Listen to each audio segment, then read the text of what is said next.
Due to the graphic nature of this program, listener discretion is advised. Hey, yo, wait a minute. Hey, Lex. I know you can hear me, so peep this. There's Russian, there's Italian, there's French, and there's creamy. Those are dressings. So tonight, get ready to bow down, toss my salad, and peel my potatoes. Suplex City, bitch.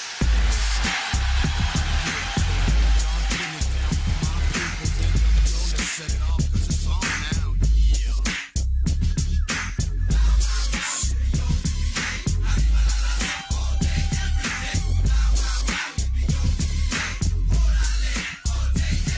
From la lucha libre to the WCW, got not to hit the straight up loving you. And from the orale ese to the yes, yo. Who wants to step to my homeboy K-Dog and get slammed on the mat? Did your whole head crack? The way man once last vocals on a filter soul track. I step into the ring yelling orale. From Mexico all the way to the USA. Puro chingazos, putazos, no abrazos. Getting scuffed up, roughed, we get roughed up. Tequila sunrise, just watch them burn. When we finish off the bottle and we eat the worm, it's our turn.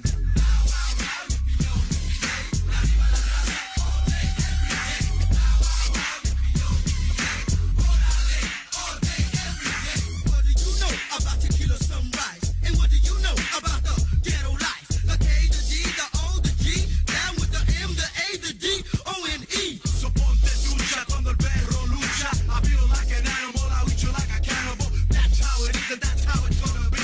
I represent la raza cause la raza represents me. Wow, wow, wow, yippee-yo, yippee-yay. Latinos unidos all day, every day. Oh, how I love it, I just can't get enough. Mad Money K-Dog, so rough, so tough. Wow, wow, wow, yippee-yo, yippee-yay. Arriba la raza all day, every day. Wow, wow, wow, yippee-yo, yippee-yay. Orale, all day, every day. Wow, wow, wow, yippee-yo, yippee-yay. Arriba la raza all day, every day. Wow, wow, wow, yippee-yo, yippee-yay. Orale, all day, every day. Welcome and thank you for downloading episode 48 of Suplex City Limits for February 28th, 2016. As always, it's your boy Jim Vicious, along with the Doc Brown to my Marty McFly. Doc, 88 miles an hour. It's Randall Commando here with you. And today we are joined by the masked man from the Put 'Em Over podcast, Lucha John. How are you, sir? I'm just curious now, does that make me your Biff Tannen or your George McFly? We'll see by the end of it. Good.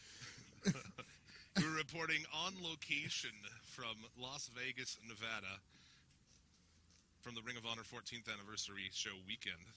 So we got that going. You got a gimmick set up in a hotel room? I do have a gimmick set up in a hotel room. I've got like 14 fucking cables strapped into my phone trying to keep it alive with bad reception. And a headset plugged into a headset, plugged into my urethra a little bit. So it's a gimmick. And I'm not going to tell you frankly, what's... I'm not going to tell you what's in my ass. Now I'm curious. No, I meant your ass. Oh, yeah, absolutely. That's a secret. That's a kayfabe I won't. Great. Excellent. Suplex City Limits and the Put 'Em Over podcast are available for listening everywhere fine podcasts are found. You can follow us on Twitter at Suplex City Limits. Follow them at Put Him Over. What else we got to plug? We got all kinds of shit to plug. Facebook.com/Suplex City Limits. There you can check out our Hall of Fame in the albums section. If you'd like to donate to the show, give us $1. Patreon.com/Suplex City Limits. Let's talk some wrestling, gentlemen. Okay. Let's get into, there's not much news this week. The show's kind of dominated the news, so let's go back and rewind ourselves to WWE Fastlane from this past week. What a throwaway. It was a throwaway pay-per-view, man. All of it. Yeah. All of it. It was pretty shitty, right? Just running in place. Nothing really happened. You can just describe the entirety of their creative, I feel, since WrestleMania last year.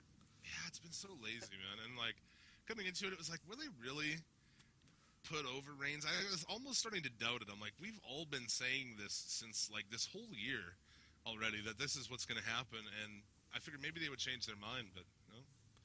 Oh. They are ramming this through. And that's the thing that's so weird is, like, from the beginning of 2016, everybody, not just like we, has plotted out exactly what's going to happen. We knew at Rumble that Triple H is going to win, and there's going to be a match at Mania between the two. It's just, it's not even. I mean, I'm not saying you just change it because everybody knows, but holy fuck, it's predictable.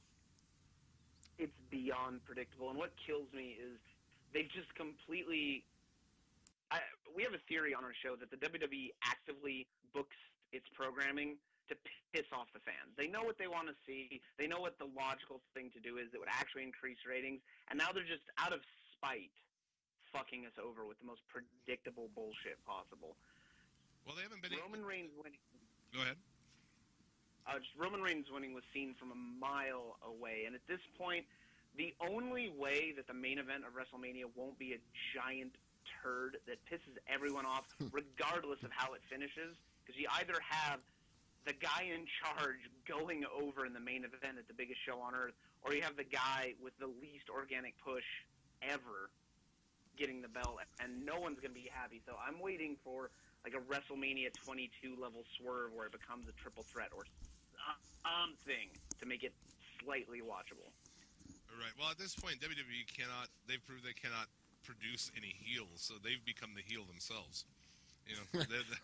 It's ridiculous, but that's the truth. They play the heel, and I think that's what on Monday kind of gave some people a glimmer of hope, but we'll get to that. So, Fastlane, 2 out of 3 falls throwaway match on the pre-show. So much for all that rehab of that belt, huh? Yeah. It is a worthless belt anyway. Obviously, as my name implies, my passion lies in Lucha Libre. So to see Samurai del Sol and Alberto El Patron stuck on the motherfucking pre-show, I almost threw a drink at my television screen when I realized I'd already missed half of the one match I was looking forward to because I hadn't tuned into the pre-show yet. Right, yeah, we're big fans, as has been established over and over. We're huge Lucha Libre fans, too. So, yeah, to see that matchup is just... And to see it be wasted so badly. At this point, the U.S. Championship is just a nonsense thing. Of course, as I'm sure you look. Wait, you got somebody coming back, too. You got... Boop, boop, boop, boop. Oh, God. Don't mind me, dude. Don't you need a trigger warning before you drop that bullshit. Yeah, the warning is...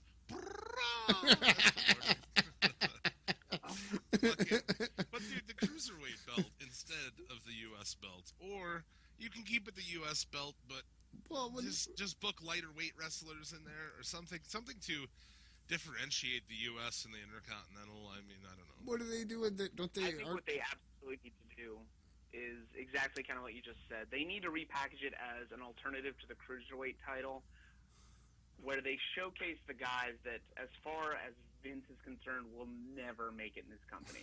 They're too small, they're too athletic, they're too organically over. Whatever it is, they don't want them in the main event. So they need to give that as the holdover belt that can be defended on SmackDown, whether or not they bring back the weekly open challenge, which is, as much as I hate Cena with every sperm in my body, I cannot fucking believe how over that open challenge was. I actually looked forward to that each week.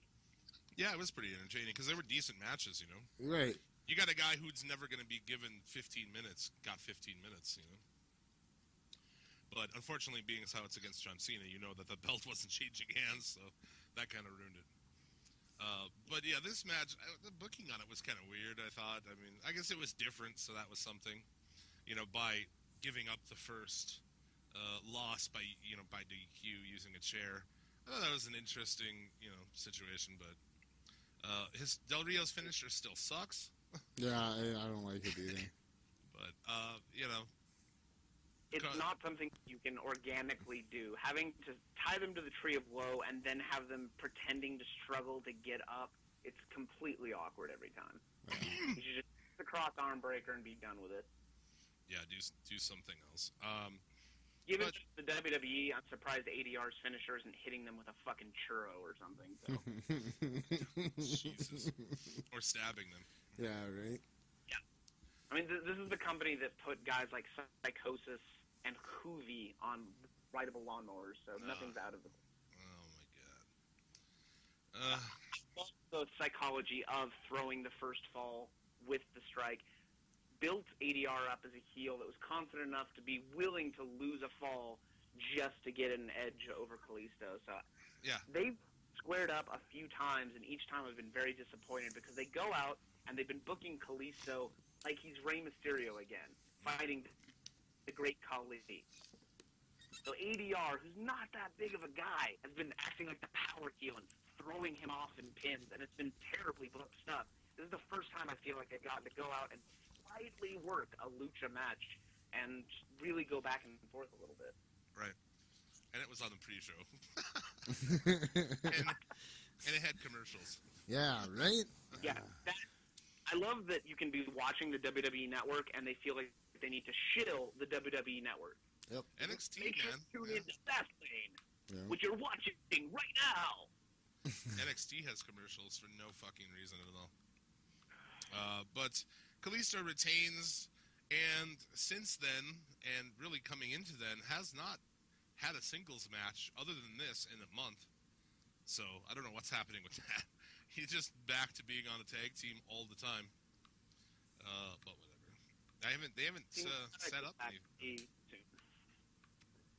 So, yeah, then the actual card opened with the match that should have been on the pre-show: Becky Lynch, Sasha Banks, with Naomi and Tamina. I don't know what to say about that, really. I have to. I know it's a pretty meh match, but I'll tip my hat to it. Naomi has been really impressing the fuck out of me lately. She's been going a lot harder in the ring. She started doing kind of the speedball Mike Bailey style kicks, more moonsaults, a little more solid ring work out of her. So yeah, she's total been better. throwaway wank match, but I thought it was enjoyable. Yeah, it was alright. I didn't have an issue with it. And Bill starts next, I believe, on Raw this week is Banks and Lynch for the #1 contender. They better put Banks over. I'm sure that they will. Yeah. Owens and Ziggler. Go ahead. Well, more importantly, we have a tradition of Mary, Barry, and Carrie. So Mary, Barry, or Carrie to the bedroom to rail. Obviously, Tamina's out of this, so I'm going to pose that question to you guys for Becky Lynch, Sasha Banks, and Naomi. Oh, Wrestling gimmick version of Fuck, Marry, Kill. Yeah. Challenge you guys to pick your wrestling waifu.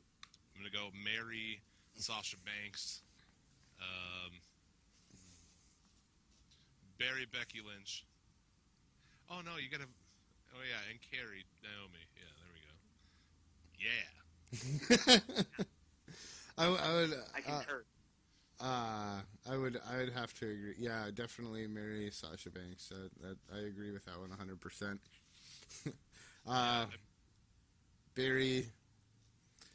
The Barry Carey really goes either way. I don't really care. Yeah. That's a push. Yeah, it is a push either way.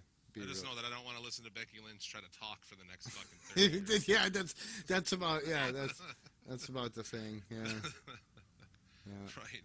She's Irish, so I mean, she should probably be put in a camp anyway. Yeah. Wow. Hey there, fella.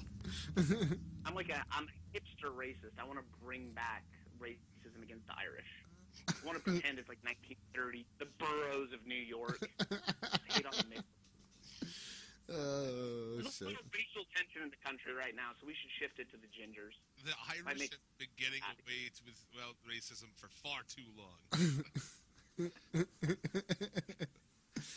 Owens and Ziggler. Atrocity. So far at this point in the show, I was like, nothing's really happened, but it's at least entertaining. Although we've seen Owens and Ziggler about a fucking million times already. Yeah. Good match, though. You can't really... I mean, you knew it was going to be a good match.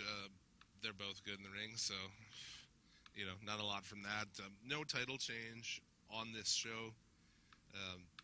It's kind of... So, pretty throwaway, but it was a good match. I enjoyed that. Any comments on that, boys?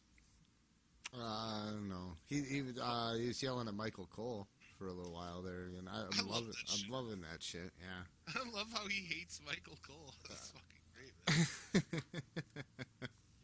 I have Kevin Owens, our nickname for him is the Steamster, and what we call this, like, there's hulking out. What Kevin Owens does is steaming out. He lets that old indie personality come through that they've kind of buried since he came to the main roster. And Kevin Owens is a great heel when he's allowed to be this passive-aggressive cunt. Yeah. Just a total dick to everyone in front of him. He's the best heel that company's had in a long time. Oh, absolutely. But at the same point, he's like so good at being a heel that like everybody likes him anyway. You know, like I fucking love that dude, and I feel like the crowd for the most part does too. It's weird. If they would let themselves stop being so corporate and vanilla and PG and let him really go a little bit, not necessarily full indie or full attitude era, but let him be a dick and really get in the fans' faces. Like CM Punk has that classic moment where he yells, "You have a vagina!" Give Kevin Owens a moment like that, and he could be a legendary tweener. Well, do you see that shit? I don't know what it was from a house show or what, but there's fan footage of like this little kid kind of reaches out to like shake his hand or something, and he puts his hand out, he pulls it away from the kid at the last second, and then like lifts his arm and blows his like fucking armpit stink in this kid's face. It's amazing. Oh my god, I have not seen that, but that's the kind of shit. Yeah. It's hard to have a heel in a company that is not willing to be edgy in the slightest.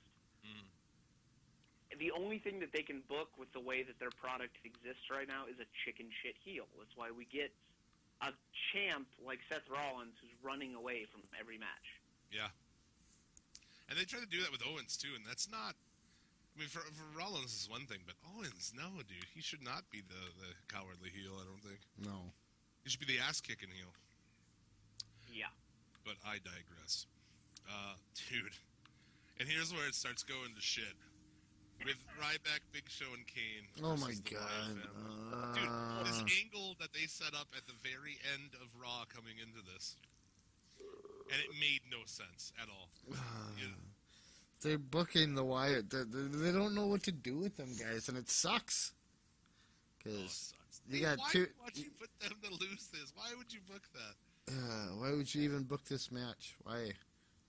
And then you go to Raw, and Ryback walks out on the tag match. So like, anyway, so why not have them lose this one? Like, give the Wyatts a win. It's bad. that is. But especially since the whole booking point behind Ryback walking out on Monday Night Raw is that he needs to look out for himself. He needs to get his own wins, and I can't be tied down by these guys. Well, you need to have a loss under your belt as a team for that entire mindset to work. Yeah, it doesn't make any sense, dude.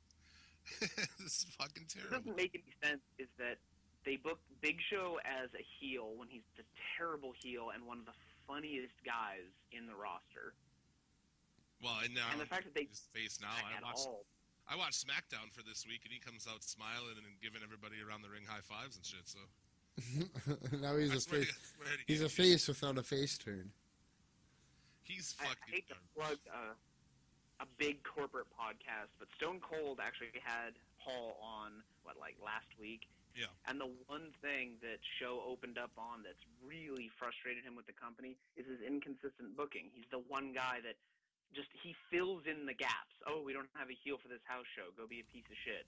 Oh, everyone loves you. Get the crowd warmed up. Go out and shake hands, kiss babies. Touch a boob or two. He's terrible, man. At this point, I'm so over it. The guy needs to go away and retire.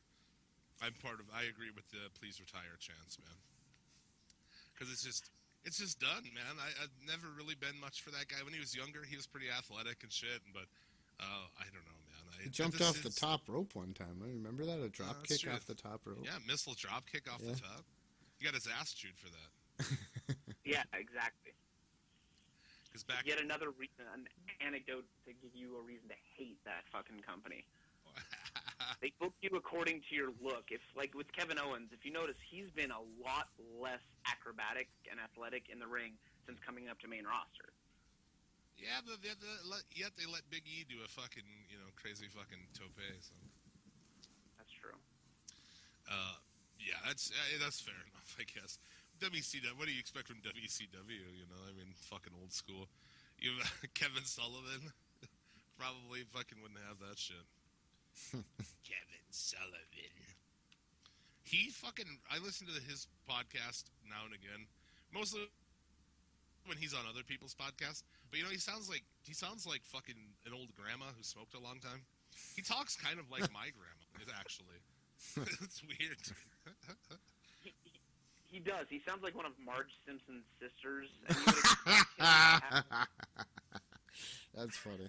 you'd expect him to be wearing like leopard print spandex tights and sitting in a casino, like a cheap Indian casino, smoking and just absent-mindedly pulling the lever on a slot machine. Yeah. You want to see? You want to see Quite some? a look in my day. You want to see some pictures of my grandkids? I like Kevin Sullivan though, dude. Sullivan, my son. That shit's amazing, dude. Like Kevin Sullivan with like John Tenta as a fucking shark and shit. Like, dude, unfucking believable. That shit is so amazing.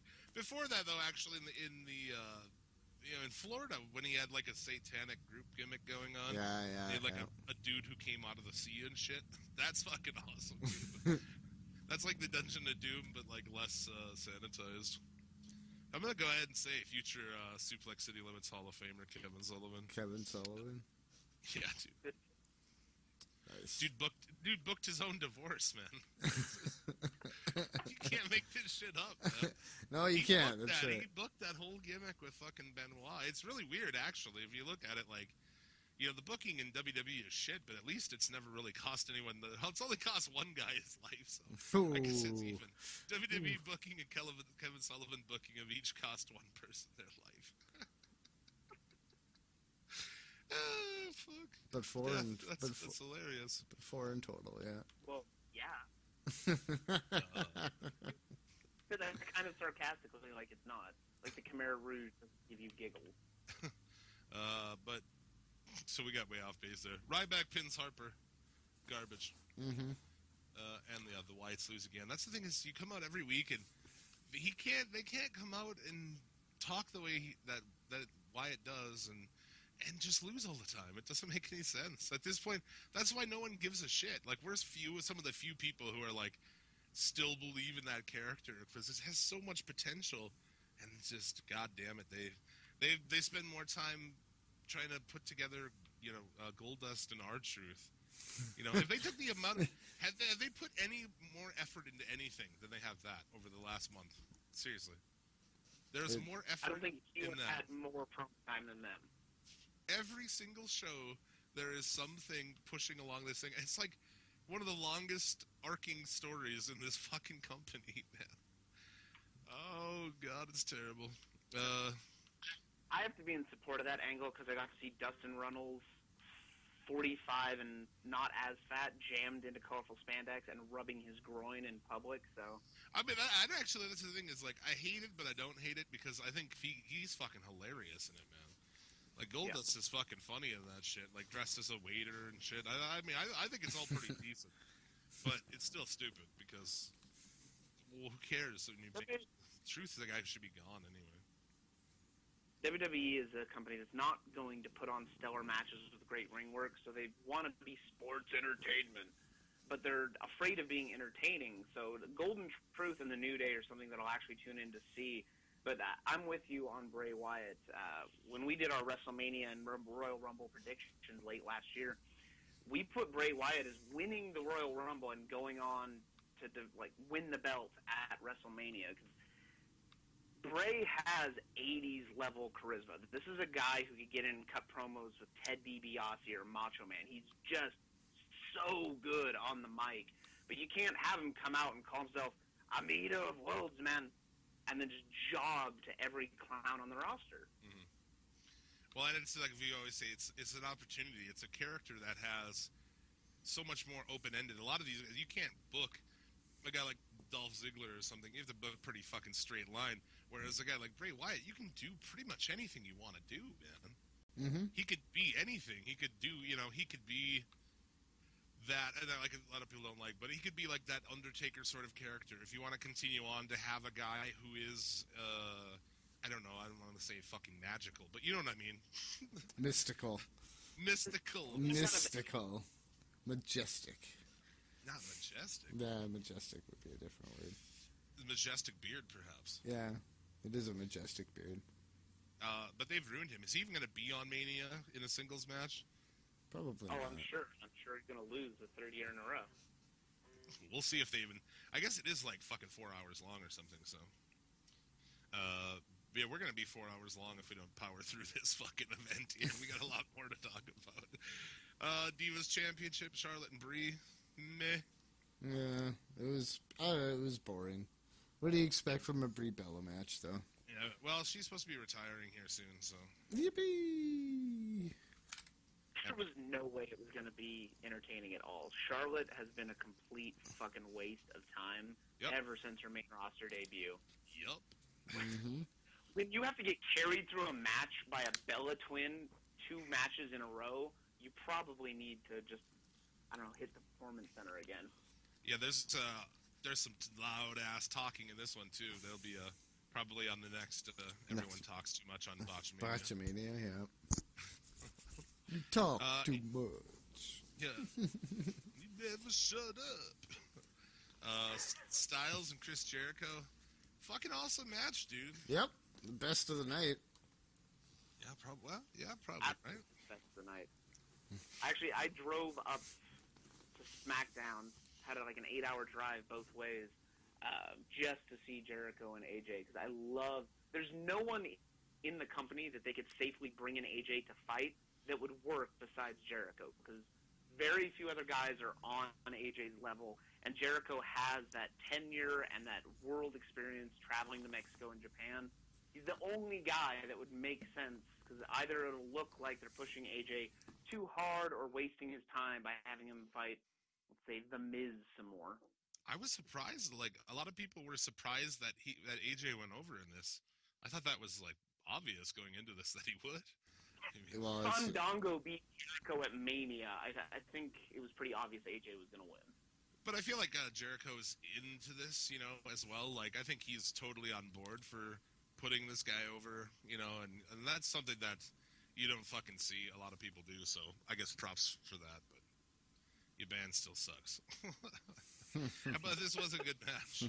There was some crazy shit. There was kind of a botch in there too, but when you're at a high level, like doing high level shit like that, you know, I don't care about a fucking botch here and there when you're trying to do crazy shit. There was some fucking crazy moves, like off the top rope into a, you know, like rolling and then into submission and shit. That was pretty impressive. Yeah, there's a lot of good spots in there. Jericho about broke his neck going in for that weird ass, like off the top into the fucking lion tamer. Yep. It's like, all right, let's not break this dude's neck, Chris. Come on. But fucking awesome match. Definitely the match of the night. Yeah. If you like wrestling, that was for you. if you're watching wrestling to watch, You like know, wrestling, what the fuck are you doing watching WWE? Yeah. Fair enough, dude. And the Edge and Christian with New Day, has been roundly panned by everybody. What do you guys think of that? Yeah. I have nothing to say. What an eloquent response. That's really all I have, man. That was the worst I've seen New Day do anything for a long time. It wasn't that good, no. And the thing I thought was there was rumors going into it that perhaps Enzo and Cass would be debuting. And whatever on those guys. You know, I'm not, I don't know. There's two breeds of wrestling fan, I guess. Like, as far as the NXT, like, there's guys who like them, and then there's people who like fucking Dash and Wilder, you know, like us. Like, to me, I'd rather watch Dash and Wilder every fucking day than Enzo and Cass, but whatever. They put, you know, the New Day has beat everyone and all this shit, and it's like a perfect opportunity to bring in two guys who can talk and are entertaining to do something. That was such a missed opportunity, man. I've said multiple times on our show, if you put microphones in the hands of Enzo and Cass and the New Day and just let them shit talk each other in front of a crowd, you'll make $1 million. Yeah, those guys can talk their fucking asses off. And instead, they bring out the League of Ordinary Jobbermen. The Nation of Desperation, if you will. Fuck. I just thought it was such a missed opportunity. The most headache-inducing. I'll ask you guys this. What is the shittier stable? The League of Nations or the Social Outcast? League of Nations all day. Yep. Really? Which one's gonna make your like penis retract inside of you and tears bleed that you're gonna have to sit through that? Watching them fight each other. Just because wandering. Dude, No one in the Social Outcast is worth a damn anyway. But to see they paid $1.5 million per year, I believe was the figure that leaked for ADR's annual contract, and they've got him jobbing on a pre-show match. Yep. And not even being the leader of that shitty heel faction. Damn right. You've got Sheamus, the human fucking potato. This guy's so goddamn albino, he's translucent. And he's the one on the mic. One of the worst talkers in the company, right up there with Ryback. The guy that honestly, he makes Roman Reigns look like The Rock. That's how bad he is. And he's the one coming out acting like he's tight. With his shitty little braided beard. Funny thing about Sheamus, throughout time, I mean, I was hardcore into American mainstream wrestling until WCW went out of business, and then the invasion, all that killed me. So I've taken time. I would take a year off and come back and shit like that. So after I take time off and came back, and the first time I saw Sheamus, I remember Googling to see if he was actually Irish, because I was like, this guy's so shitty at talking that he can't be Irish. He is Irish. Fuck, man. No excuse. I literally thought he was fake. I thought like they found some pale guy who's redheaded, who's whatever race from fucking Cleveland, Ohio, and they're like, oh, you're gonna be an Irish guy. I seriously thought, but so that You've just got kind of Finn Balor, who is literally an autistic kid who plays in his house with Legos alone. Finn Balor's the kind of guy who shouldn't be a wrestler. He should have his own Minecraft show on YouTube. That's the guy. And he can still talk better. And this is a guy who's so fucking Irish, the only thing he can say is, I'm going to kick your teeth down your throat. You feel like he may have a Pokemon backpack. You know? I think he might have a Pokemon fanny pack.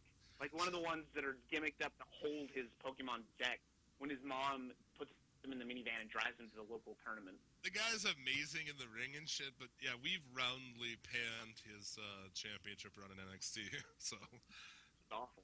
I love Prince Devitt, but goddamn. Yeah, it's... He's the kind of guy but if you met him in real life, you'd probably like laugh at him and spill your drink in his lap and pull his pants down. We always we get a lot of heat when we just happened to notice one time on the show. I'm like, who he reminds me of? And so we take that. It's a picture of Das Wonder Kid, and looking exactly the same as him. Leather jacket pulled open with the little shorties, and we always put it on Twitter and fucking get heat from the Balor fans. It's like we're just put like we're just staying because like they look identical, dude.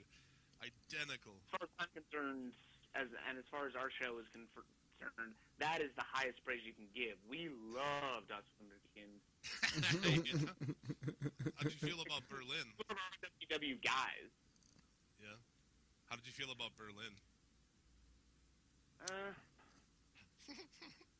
How do you change this guy? Like, that was so funny how back then you just take a guy off TV for like a month and then bring him back completely different and just like, yeah, what about it? When he was Berlin, did they refer to him being Das Wonder Kid? I don't think so. Fuck, that's hilarious. Berlin, and he'll have a bodyguard, and we'll call him The Wall.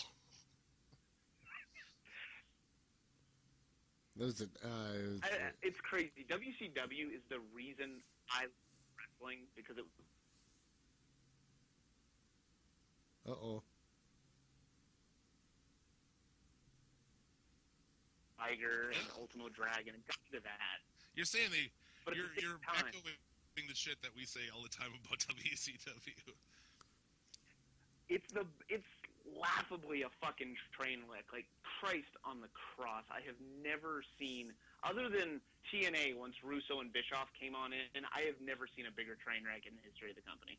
Or in the business, that is.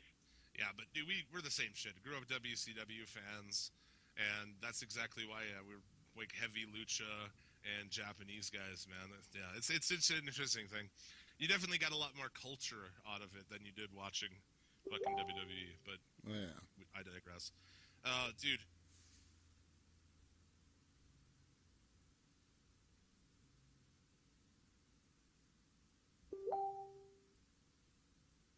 Network special, whatever. Is like fucking barely 2.5 hours long. So to stretch, they have fucking Curtis Axel and R-Truth come out. Yep. What? I was like looking at my screen, like, what in the actual fuck is happening here? Unbelievable. And that was shit. It was like wasted 10 minutes of our time. Garbage. It was so obviously a rush to recover. And you know what would have fucking actually made that entire debacle a lot better? Kind of prevented the awkwardness of it. If they put the fucking luchador match on the main card. Fuck me in the ass. It's so obvious. Like, how do you not have... It's one thing to not have any foresight and look ahead a couple months and go, how's this angle going to play out? But when you book your shows and can't even go, 2 hours from now, we're going to have bitten our own dick off with this. How do you not have that little amount of foresight? Oh, that's fantastic. I love that it's got you hot, man. I'm with you. I'm with you.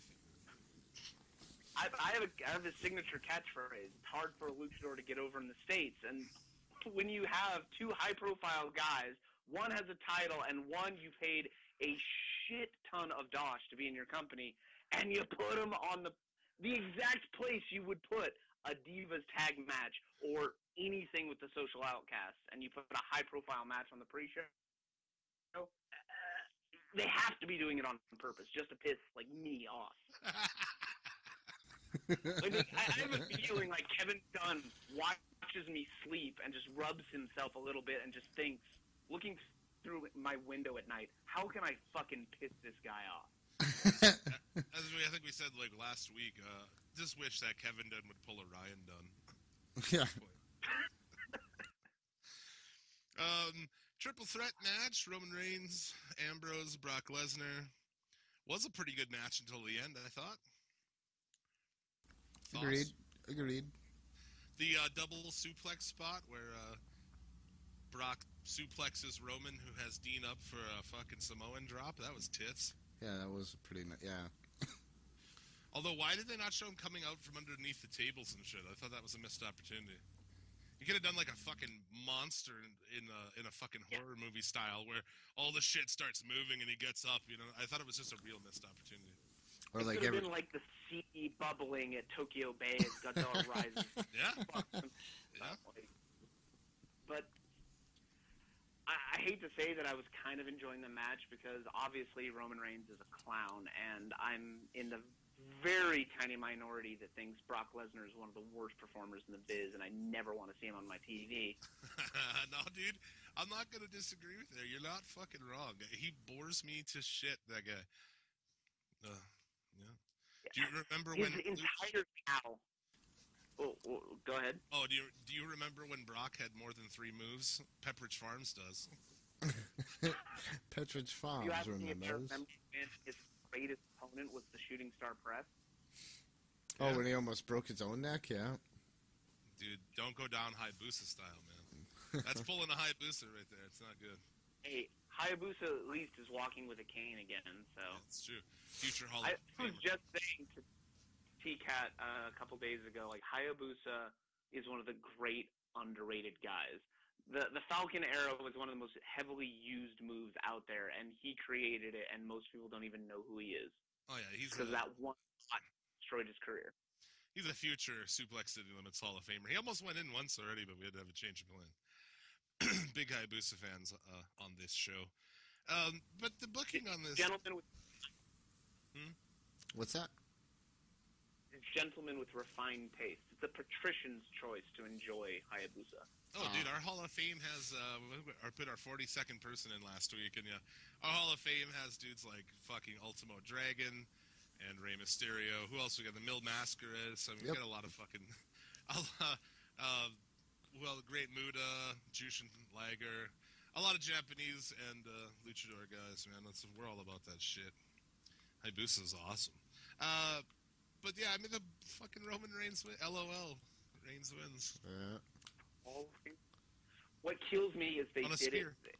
I knew he was going to win anyway, but the way they did it. Yep. You had Moxley just going hard, finally being unhinged and living up to this stupid lunatic fringe thing. The way they've booked his characters, oh my God, he's so unpredictable. Look at him. He's coming to the ring, shaking his head and wearing his own merchandise. He's the most rehearsed level of crazy I've ever seen. No, you know who he reminds me of? He reminds me of Wile E. Coyote, dude. Yeah. It's like Dean Ambrose is Wile E. Coyote. Yeah, because he's cartoony, he goes apeshit and ends up fucking himself with every machination he puts into motion. Yeah, he jumps on a fucking Acme rocket and tries to go at Brock Lesnar, yeah. Pretty much, dude. Fuck Roman Reigns, though. Seriously. I can't say enough how much fuck Roman I Reigns. want to see the Shield reunite with Looney Tunes gimmicks. You've got Wile E. Coyote. You've obviously got Sylvester in Roman Reigns. Shuffer and Chuckatash. Yeah. Yep. Seth Rollins be in this case. So who do you got? Who's Tweety Like Bird? a Daffy Duck or something? Who's fucking? Daffy or I like to see him as Bugs, cross-dressing and kissing to troll him. Yeah, I can see Bugs, dude. I can see Bugs Bunny. Like, I'm a pretty heterosexual guy, but I'd suck Seth Rollins' cock. Like, no homo. That's a pretty heterosexual. I like to use a more decisive word when describing my heterosexuality, but you know, whatever, man. I'm like mostly heterosexual. Like the critics have weighed in and said, you know what? All things considered, this guy likes vagina, but yeah, Colby Lopez, I'd touch his bum. Colby. Colby. He has one of the best shoot names in the business, Colby Lopez. Also, I guess this week, no longer dating that Zara fucking Nazi broad. Yep. I have never seen T-Cat closer to tears than that breakup. Yeah, it was like his Benefer or something. Oh, absolutely. I told him he needed to come up with a gimmick name for the couple because obviously, huge Colby mark, we all are, and then Zara, to have a chick who supports Nazi paraphernalia, you got wet every time we brought her up. As I said before we were recording, T-Cat is a fucking just waste of carbon. What's he doing right now? There's resources on planet Earth, and it pains me to know that T-Cat gets to use some of them. Like, he breathes oxygen that I could be using later in life. Eats food that could go to other people. This is a T-Cat co-host on Put 'Em Over podcast, right? Yeah. Runs our Twitters. If at any time you notice that our Twitter, if any of you listening decide to put us over and follow us, if you notice that he's talking about like preteen girls in an inappropriate way, it's probably T-Cat posting that day. What's he doing right now? No joke, he was rubbing his penis for a little bit and then walked out of the room, flipped me off, and went back down to keep betting on the Celtics game right now. Nice. Sitting downstairs, I know exactly what he's doing because I saw him this morning. He's sitting down with his pants half pulled down, lazily drinking a gin and tonic with shades on in the middle of a daylight casino, wearing a tank top with a taco print on it, shitty, bushy air, like, his armpits look like the vagina of a Japanese porn star. They're that big and and he's just sitting there shooting on the heat and just being a piece of crap. Oh, that's fantastic. I love it. You guys want to talk about Raw? I also want to point out that I have a Roman Reigns themed episode of Mark Tank coming your way here too. Oh, fantastic! The only thing I think there's only one thing we got to talk about on Raw. The two things we got to talk about on Raw. Okay. And first off, I want to say before we start this that everybody was so fucking fooled by this show, man. Oh, there's so many people online who are like, "Oh, it's back. WWE's gonna be great again. This was the best episode of Raw. Fucking all this shit." You're wrong, Marks. Yeah. But no less. Raw.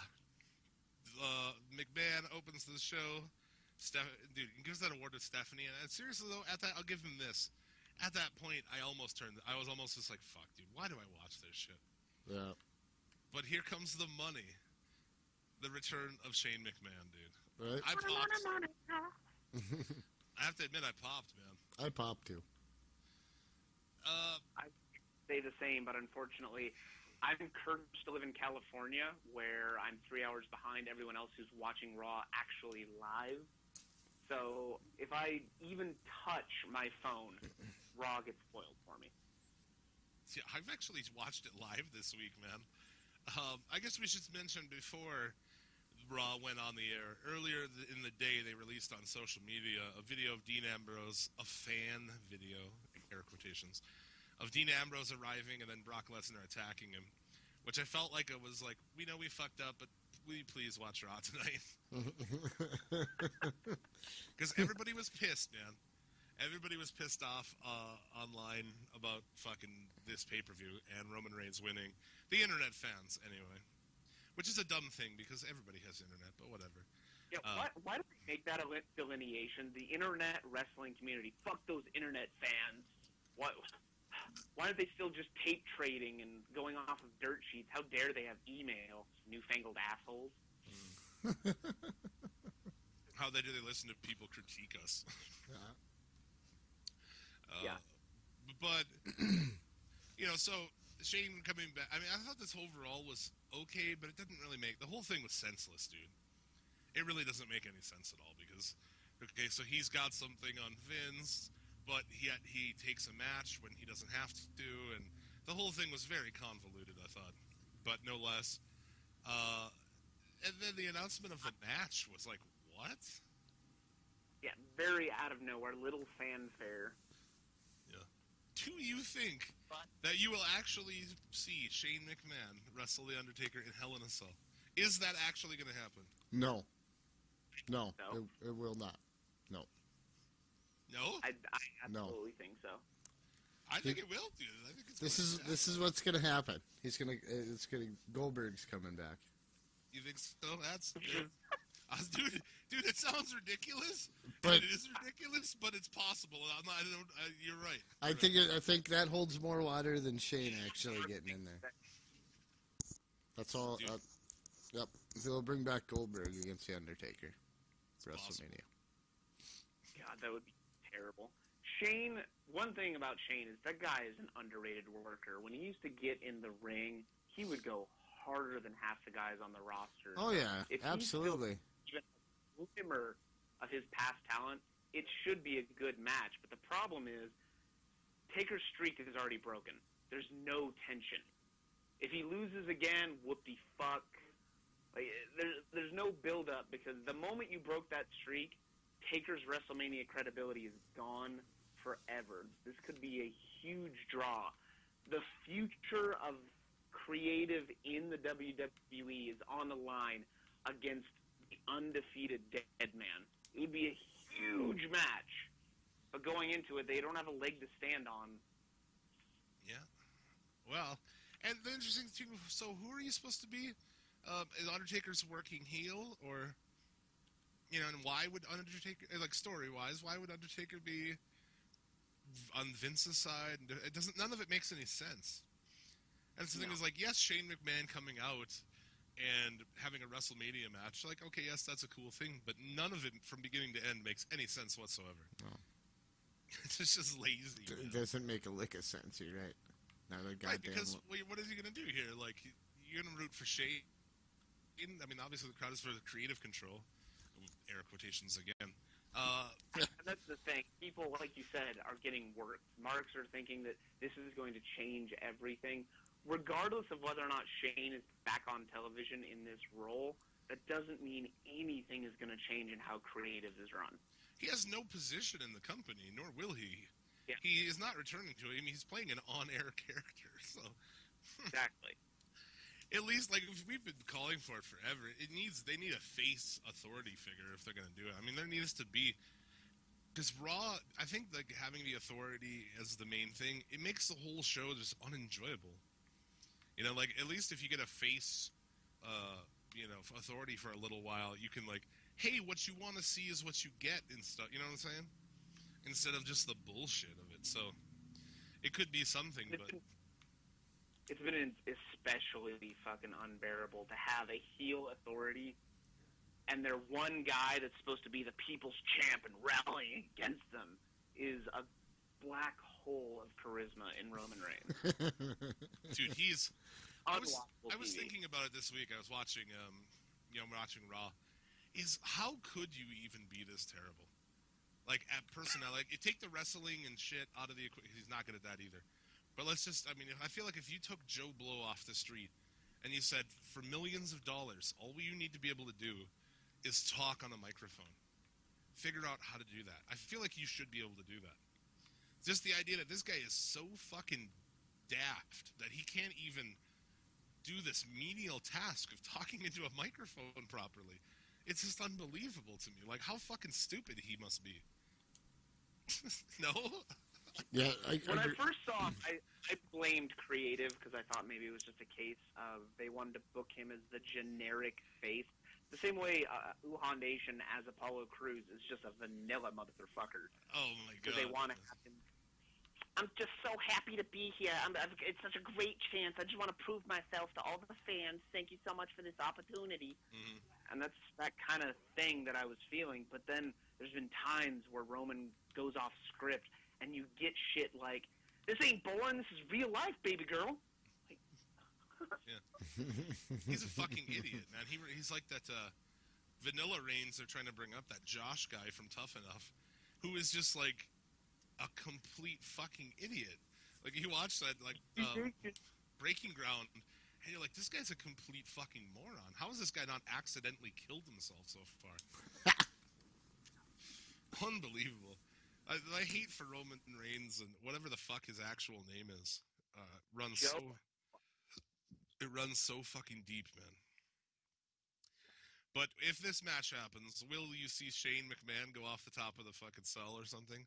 Or at 44 years old, is he done? I feel like if he's coming back to wrestle, that's what he's known for. He has to do some crazy high spot, not? Oh, I wouldn't want to see him do it. Well, I don't want to see it either, but that's not the question here.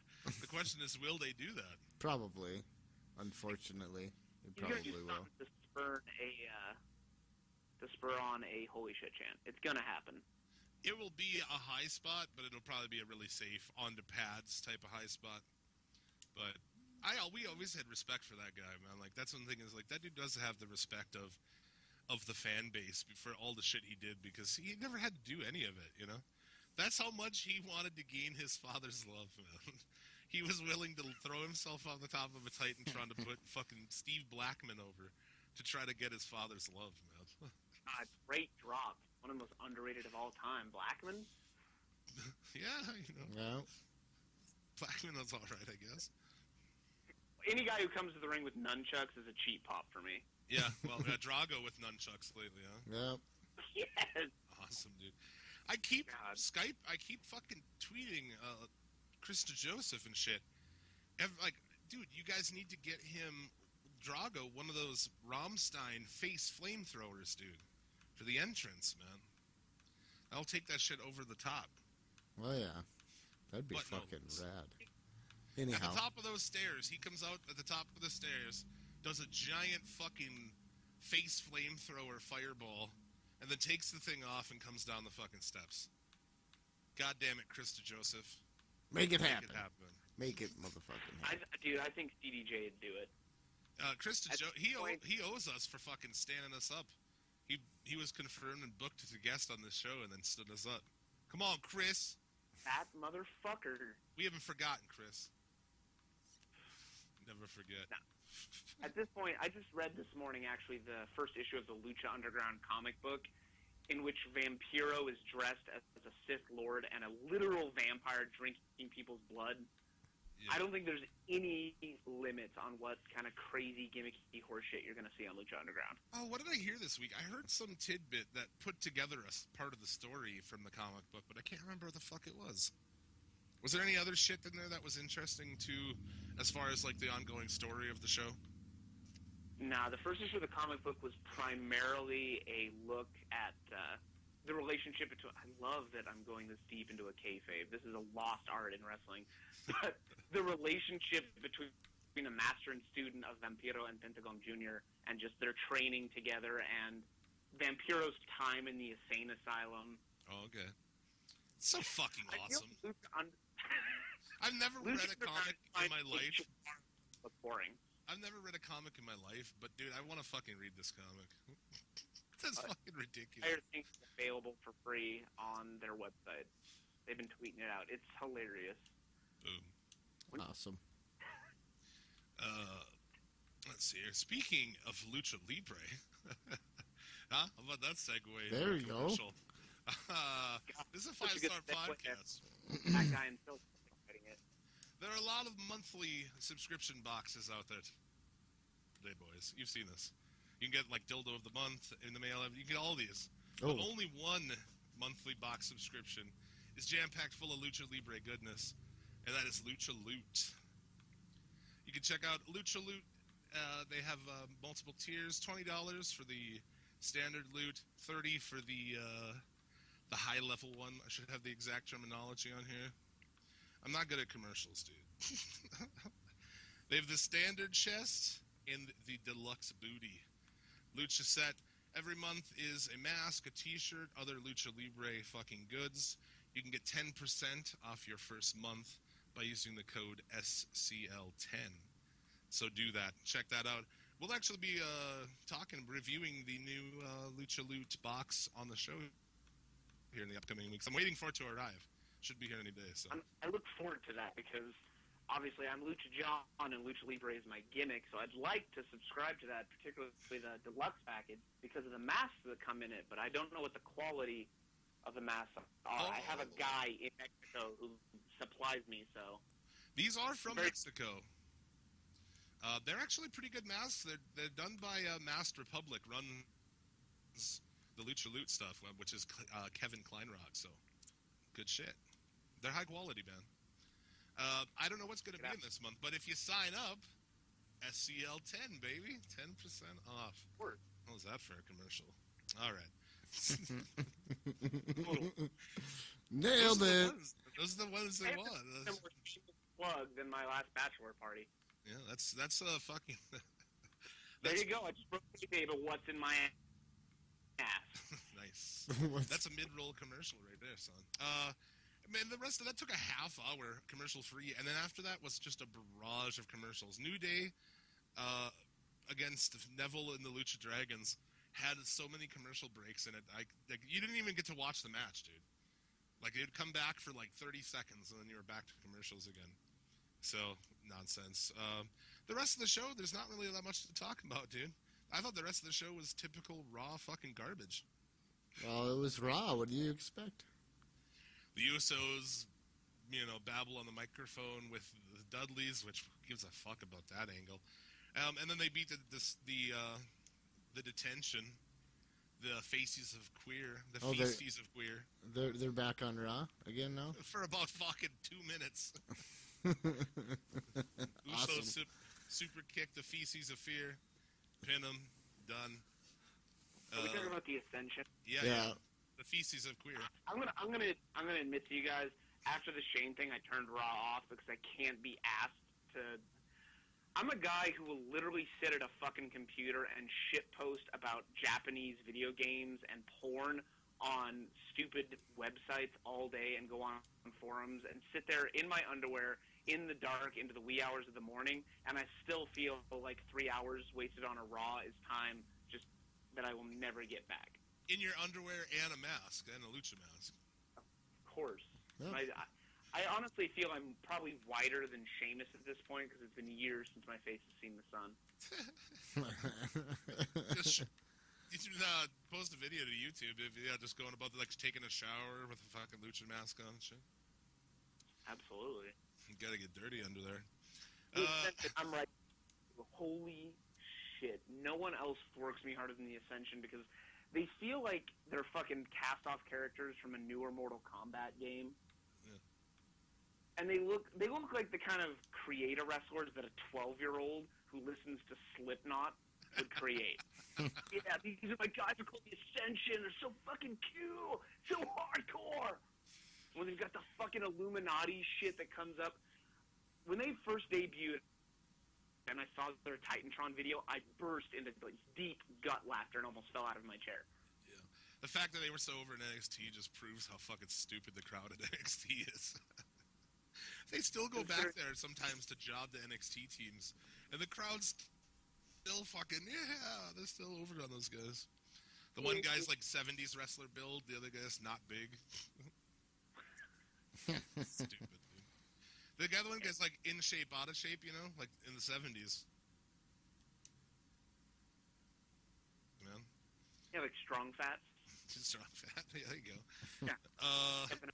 Strong fat. And obviously, because 50-50 booking, the Wyatt family defeat Kane, Ryback, and Big Show. This one actually had Bray in the match, so that was something. That's a nice change. They only won because Ryback abandoned them, of course, as mentioned. Yeah, Ryback's the fucking linchpin of that booking right there. Yeah. Fucking Ryberg, dude. He's over. Sasha Banks. Go ahead. Dan Braun Strowman. Braun Strowman sucks. Braun Strowman is like fucking Giant Gonzalez level fucking in-ring work, man. He fucking looks like Samwell Tarly from Game of Thrones. Just this fat, bearded motherfucker. Yeah, with huge tits, man. His pecs are fucking gigantic. Dude, I'd milk those. And he wears like a little fucking titty shirt, too. It's really weird. Cover those things up.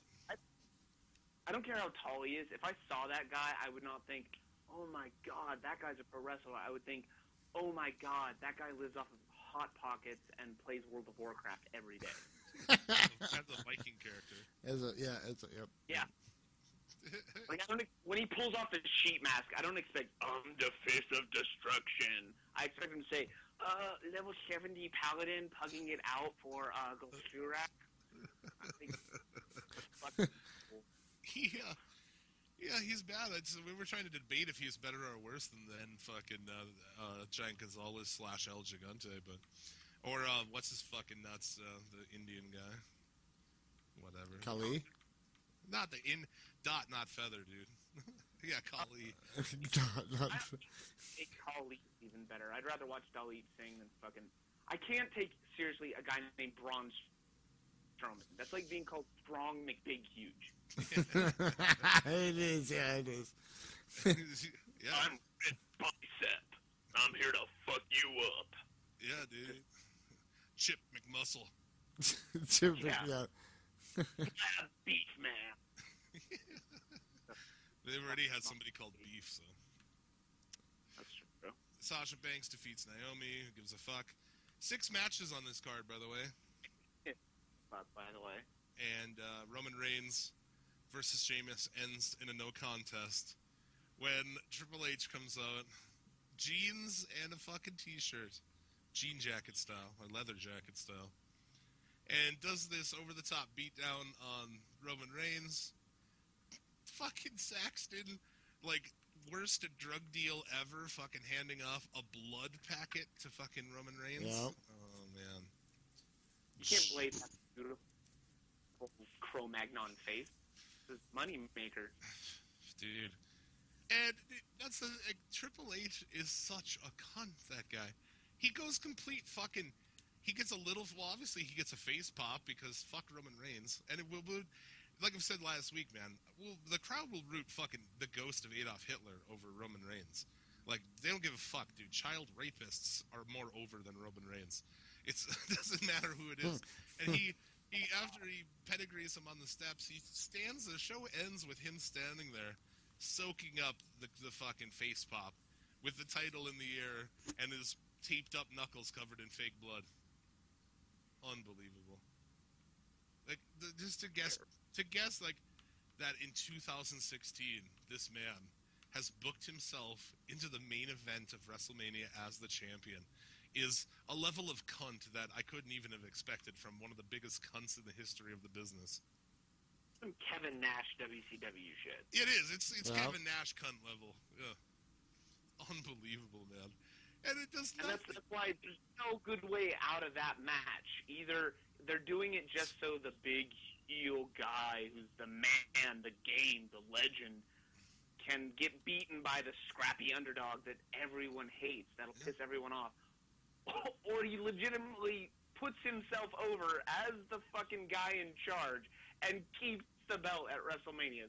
They've booked themselves into a corner. Oh, dude. Booking themselves in a corner is their business, and business is good. It's unbelievable, man. Because they've wanted for years now, the Roman Reigns winning the championship at WrestleMania, getting the giant face pop, and it's not going to happen, dude. Not last year, not this year, not fucking ever. This guy is done as a face, dude, I'm telling you. He is done. If they at least turn him heel, it might work, but there's nothing to recover. But they're going to stubbornly do it. The same way that they fucking hate Cesaro, they hated Zack Ryder, anyone who gets organically over, they don't want to see someone succeed because the fans like them.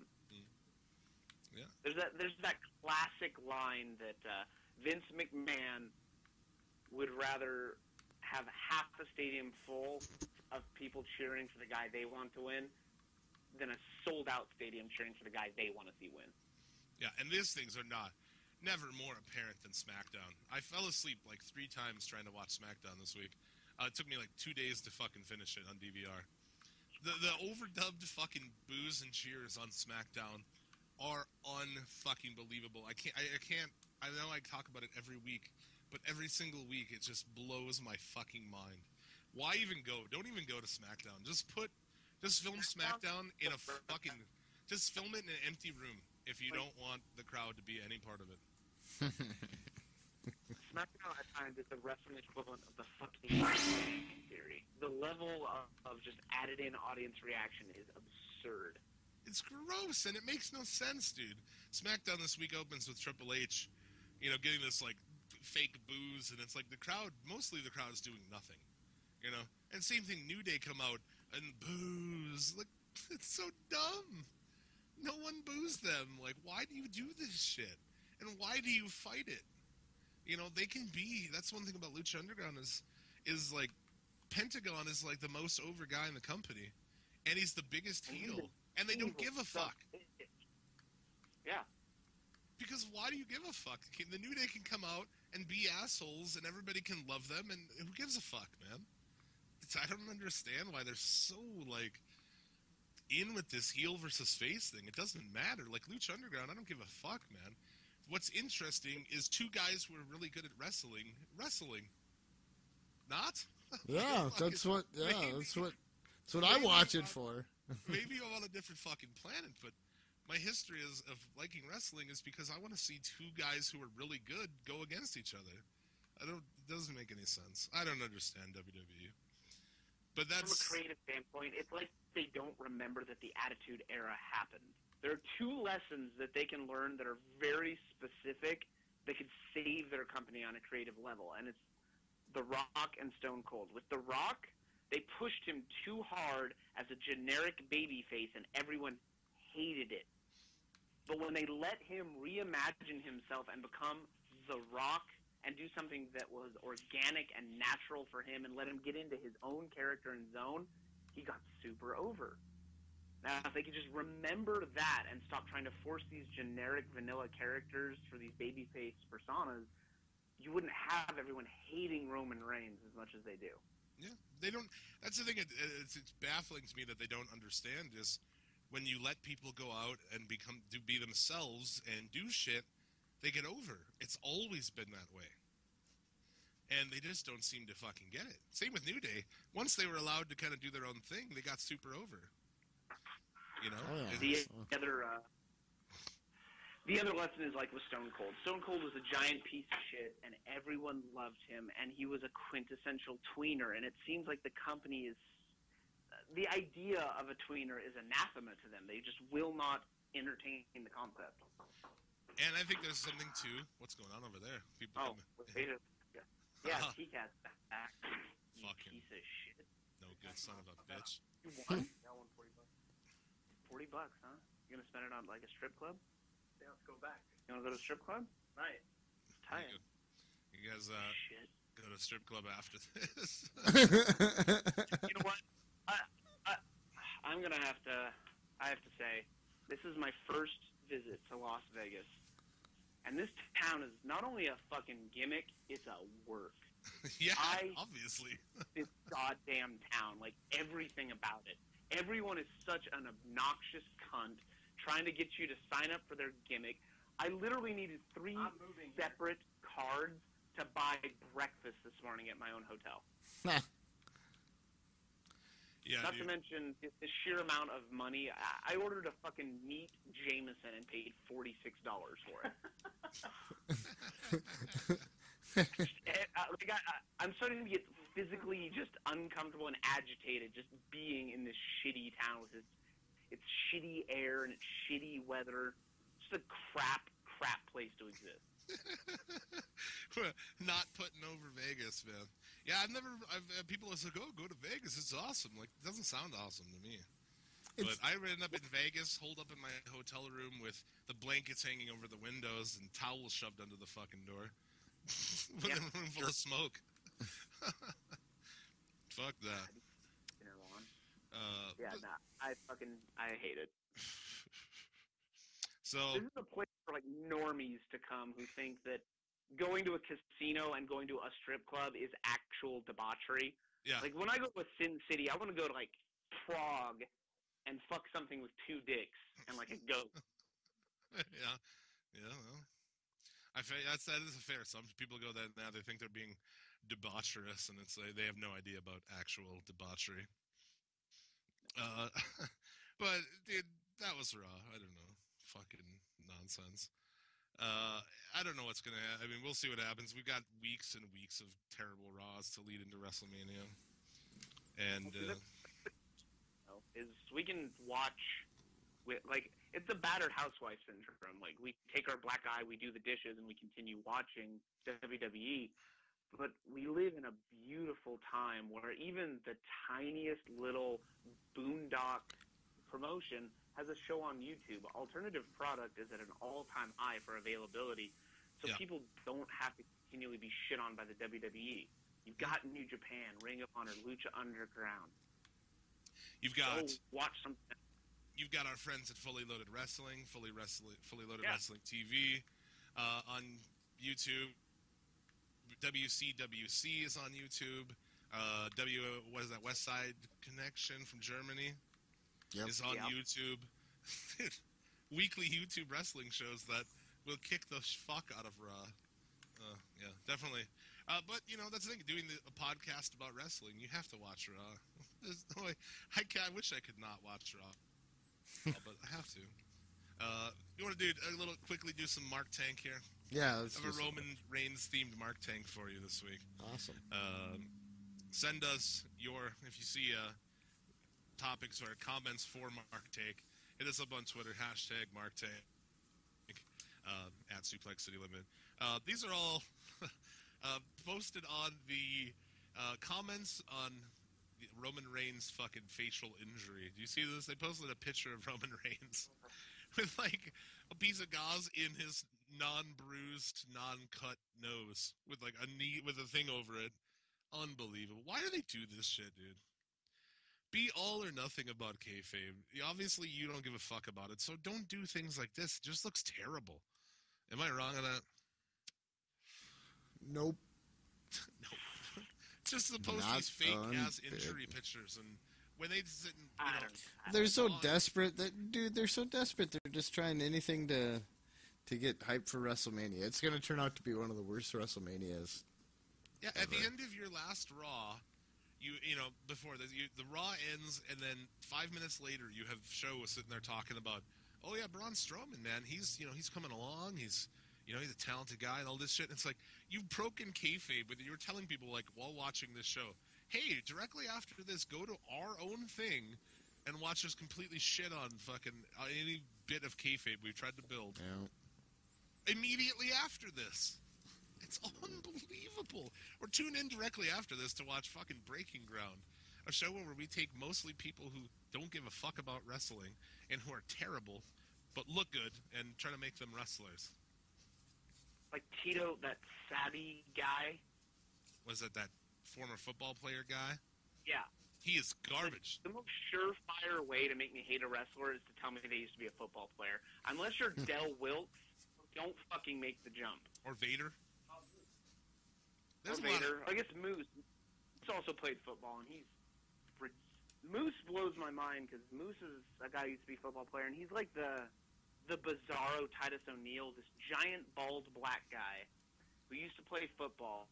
One of them went to the WWE, one of them went to Ring of Honor, and it's just a night and day difference between how good one is and how utterly shit and also suspended the other is. Oh, dude, that Moose guy, I feel like is somebody who WWE would be drooling over a guy like that. Well, if maybe he's not the right color for WWE, I guess, but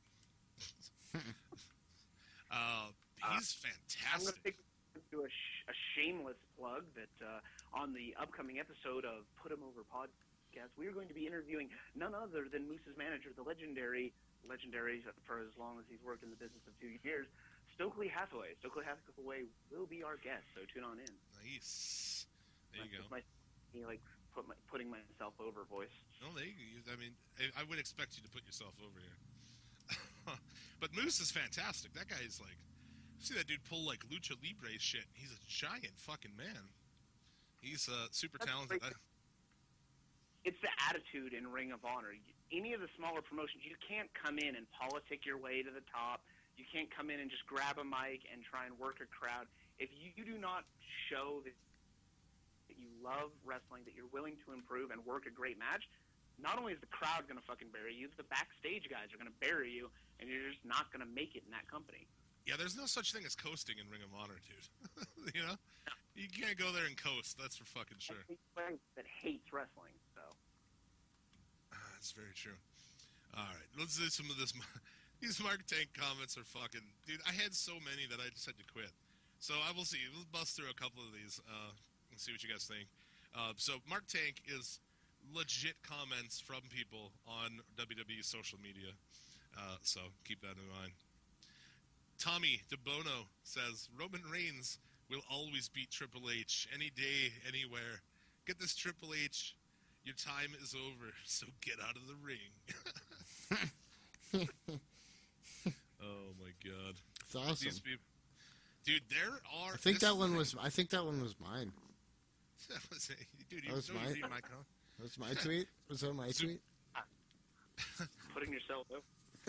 Guys, I want to do a quick run-in and let you guys know that I'm actually leaving to go to the Ring of Honor show, but because I have such a gimmicky setup with my phone, I'm going to try and stay on the show as long as possible. Oh, we're going mobile. All right. That ended quickly. Hello? Oh, yeah, we got him. All right. Okay. Jesus Christ. Well, let's get into... Hold on. Let's get Mark Tank. Before we get it with you, you were at Ring of Honor 14th anniversary last night. Give us a quick rundown of that shit. It's an interesting one. It was a great show like you'd expect from Ring of Honor, but oddly enough, I guess I'm not personally a fan of having a big show with a ton of title matches and no title changes. Ooh, Just right. feels like a total stroke off. Yeah. It's since as great as Jay Lethal is, the guy has held the belt a little too long for how boringly they've booked him in Ring of Honor. Yeah. It boggles my mind that you've got a guy like, I don't know if you're familiar with Jay Lethal or his time in TNA when he was Black Machismo. Oh yeah, definitely. Oh yeah. An incredible promo, and yet as the champ, the face of Ring of Honor, he currently has a manager and is in a stable that he's not even the leader of. It just doesn't make any sense. Jay Lethal has actually made kind of a terrible champion. I think, just to get in quick, one of the greatest things that's ever been done in wrestling on a microphone is him and Flair battling as both from the fucking TNA. Wow, that's my line! Isn't that unbelievable? That is one of the best promos of all time. It is, absolutely. I Number read one. that Dalton Castle had a lot of boys for this, yeah? Yeah, he actually came out with an entire cavalcade of young, beautiful men and formed a staircase that he used to get into the ring. So huge pop on that. It was a good show with a lot of A lot of great matches, but the real problem I had with the show, and I don't know how apparent it's going to be on the pay-per-view, but in live... Are you in a casino right now? Oh, he's cutting out. Uh-oh. Uh-oh. We may have to cut that short. Well, I don't think it's ruining our recordings. I guess Okay, we'll continue, yes. Yeah, well, if you Ring of Honor... Oh, he's gone. That's probably it. Lucha John from the Put 'Em Over podcast, ladies and gentlemen. Oh, that's fantastic. Let's see if he's coming. We can get him back in here. I don't know. That is funny. That was legit. He was legit walking around in a fucking casino there. Yeah, I wonder what casino he was at down there. Anyway. There we go. Oh! He's back. Well, this actually acts as a perfect organic segue into my big point about Ring of Honor, is they've been spending a lot of money to put themselves over as a big-time legitimate promotion that's trying to grow and increase their production value, but their sound is shit. The speakers were crackling. It was too quiet. Couldn't hear any promos. So it's much like my phone and my shitty internet connection right now. Just terrible sound production. Where are you right now, man? What's around you right now? Sad-looking people. Are they All those dead eyes. I think you got the fear, man. Are they lizard people? God, they might be. So Those you're in a people are casino. sad people. The way they saunter around in this town, knowing that they have to keep. You're gonna get It's your kind of ass Big kicked Show. on the show. Someone's gonna whip your ass on the show. So I didn't think you could talk on the phone on the floor of a casino, can you? Oh, I'm now outside. I'm in the. I had to run through a casino, and I'm sure they thought that I was heisting the place, but I had to run to get a connection back so I could continue marking out with you fine gentlemen. Just do the wrestling podcast. No, fine. I'm talking biz. Fuck off. I don't know what this music is in the background, but it's real fucking saucy. I don't know. It's God. It's like Adam Levine or some gay shit. Oh, horse. This is great, man. This is the most action-packed action we've had on the fucking show, man. So we'll continue to talk to you as you make your way to the Ring of Honor show. You got to see Okada, though? I get by an Uber driver. Adam just texted me, said he's at Rocks. Like, Holy shit, man. This is ridiculous. Only on the fucking Suplex City Limits, man. Oh, You did get to see Okada, though. I did. I not only did I get to see Okada, I even have some of his little gimmicky merch money. That's like a $100,000 bill that you can throw up in the air when he makes his entrance. Nice. Got to see Okada, got to see Tanahashi, and Tanahashi and Elgin are gelling pretty well as a good tag team. Kushida, also. Kushida, yeah, who's great, but that was easily the match of the night. The big showdown for the never open weight trio titles. You have the Elite, which the Bucks are the face of smarky indie wrestling. Anyone who really loves wrestling, they are mirrored in the Bucks. So of course, the most over moment of the night. Yeah. But what frustrated me is having Matt Sydal there wearing his IWGP Junior Heavyweight Tag Title belt to the ring without his partner. I have no idea why they did not book Ricochet for an appearance at this event. It just felt really awkward to not have him there. I don't think he's allowed to work anything that would be on like Ring of. I don't think he'd be able to do anything on Ring of Honor due to his contract with Lucha Underground. Well, no, so his contract with Lucha Underground states that he can't appear as Prince Puma anywhere else. Okay, but he can do anything as Ricochet. Yes. Well, I guess you're right. I don't know. That's weird. He's in the neighborhood. Yeah. I don't know where he is currently. He's going this coming weekend. He's going to be at All-Star Weekend Pro Wrestling Guerrilla, so he's going to be in the vicinity soon. Yeah. So I don't know if it's really that big of a deal. I'm sure most people watching don't care, but I'm such a shameless Like, I mark out like an 8-year-old anytime I see Ricochet, so... Yeah, agreed. I'm a fucking huge mark for that guy. War Machine kept the belts last night against All Night Express. War Machine is fucking awesome. I'm wearing their shirt right now. There you go. Nice. It's fantastic. So, yeah, Ring of Honor 14th anniversary. Thumbs up overall. Yeah, I would definitely recommend anyone check it out. You actually brought up the most disappointing match of the night, though. As great as War Machine is, which is weird because I hate big mastodon guys with an edgy gimmick, but they're like the Ascension done right. Mm-hmm. So I've really enjoyed them, but that was actually a very short match, and for the build-up they had, putting it over as a big hardcore match, not a lot of big brutal spots. A good Uranagi through the ladder at one point, but overall, the crowd wasn't really into it. They didn't seem into it. I don't know what the disconnect there was, if it was ANX or War Machine or just creative in the back. Something didn't click, and it was just kind of a snoozer. There you go, man. People can look out for you guys on the show or what? On the tapings as well? And the tapings were near the rows. Look, a guy in a luchador mask, obviously. There you go. My beautiful massage. Let's blow through NXT because it was boring as usual. Yeah, it was. I mean, there's nothing to really even talk. American Alpha and Blake and Murphy. American Alpha wins. I hate that name. Yeah, I hate that name too. Just call them Jordan and Gable. Nothing wrong It's with a that. fine tag team with a gay name. Yeah. Oh. I think you got a bad connection again, man. I haven't watched NXT yet. Oh, can you... We apologize for the technical difficulties. I don't. Awesome. My fault, not at all. I'm going to no-sell this. I didn't watch NXT, but correct me if I'm wrong, wasn't Bull Dempsey's last match against the Psycho Killer, Tommaso Ciampa? It was. How was that? Because I'm a big Ciampa. It was pretty much a squash. I mean, it was all right. There's nothing to write home about. So Bull Dempsey won? What's that? Bull Dempsey won? Like I said, I'm completely oblivious. No, Bull Dempsey didn't No. win. Okay. Of course not. Okay, good.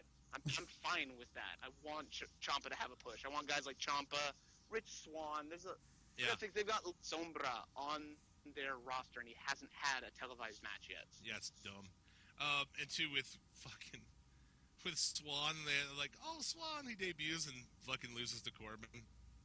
Yeah, God damn it. I hate Corbin, man. That guy sucks. He sucks bad. Yeah, he sucks Roman Reigns level. Yeah, it's worse. It's worse than Roman Reigns level. Apollo Crews. Go ahead. I'd say it's worse just because everything I've heard backstage. At least Roman is a really good guy, and everyone likes working with him. He's respectable, respectful, and just a jovial guy. But I've heard Baron Corbin is just a piece of shit. Yeah. Well, there you go. And he's pretty obvious on the show too. You watch like fucking. We got a nice. Yeah, we got a tweet from him one time. That was pretty nice. Or he replied to a tweet. Yeah, he blocked us because I beat him in a promo battle on Twitter. I got paid to play football. Yeah. Okay. Sport baller. We may have to let you go, man. Your connection is pretty brutal here. I'm going to be sad if I miss the induction of my boy, Charles Ashenoff. I'm trying to get to it. We can do that next. I'll try and hang on as much as I can. Yeah. All right, man. Apollo Crews versus the debuting Christopher Gerard. Fuck, I don't even know who that. Do you know anything about that guy? I don't know who he is. I don't know who he is either. That's Biff Busick. Oh, is it? Do you guys have? Yeah, that's Biff Busick. Christopher Gerard is Busick. Oh, really? I didn't even put that together. I guess I haven't seen him in a while. I don't know what. Signed with PWG signed with WWE and left PWG and some of the indies a couple months before Rich Swann did, and he just now got his TV debut. Yeah, I don't know what they're really going for with that. Is that similar to? I guess I'm not that familiar with that guy. I always hear the name, but I'm not that familiar with him. Is this similar to what he did on the indies? Oh, you didn't see That's right. Never mind. I haven't seen NXT, so I don't know what he did. But Biff Busick's a good guy, not a fountain of charisma, but you can always expect an exciting match out of him. So I'll see how they work with him. He came out. He screamed a lot. I don't know. He looked good in the match at least. So there was that. And yeah, I mean, the main event was Eva Marie and Nia Jax versus Bayley and Carmella. Fucking nonsense, dude. I don't give a fuck about this. I know that Nia Jax is like big and she's kind of playing like that sort of deal, but even Godzilla would call her movement plotting. It's unbelievable. She sucks. The winners are Eva Marie and Nia Jax, though. So Of course. I don't even want to get started. Like, I don't even want to weigh in about Eva Marie because no one pisses me off more. Yeah, no obviously. And after the match, right at the end of the show, Regal tells Finn Balor he'll be facing Neville on an upcoming episode of NXT. So there you go. That's the continued waste of Neville. That one really pisses me off because there's a guy who, if you had a lightweight belt, a cruiserweight belt, if you will, daddy, would be a perfect fucking candidate to hold that belt. But I was gonna say earlier they're bringing out that cruiserweight in They're coming out with a new series for it or something like that. Didn't we talk about that one week? Yeah. But anyway. I don't think they're gonna use any of their guys. I think it's all new guys. Which, yeah, that's interesting. Ibushi himself has said that he's interested in competing in that. Holy, it's very loud where you are. Where are you now? I'm getting accosted by like 18 people who just got out of a taxi like it's a fucking clown car. So you just sitting outside somewhere? I'm literally walking around like a tool with a divining rod looking for water. I'm just holding my to paint the picture, you've got a guy who's standing out in a luchador mask with bright metallic purple Beats headset on over the mask, holding up his phone like a goddamn lighter at a Leonard Skinner concert in the middle of Las Vegas. Yeah. I have to look like an asshole right now. Just talking about wrestling. That's fantastic. I love it.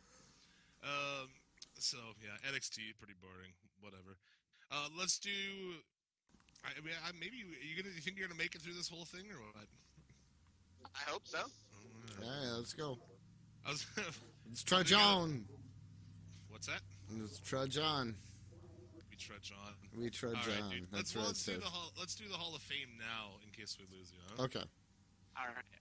I do want to be part of this because... Yeah, dude. Because obviously. We were talking about this on Twitter before you guessed it on the show, that we are both huge fans of this guy, so we decided when you're on, it's a perfect time to put him into our Hall of Fame.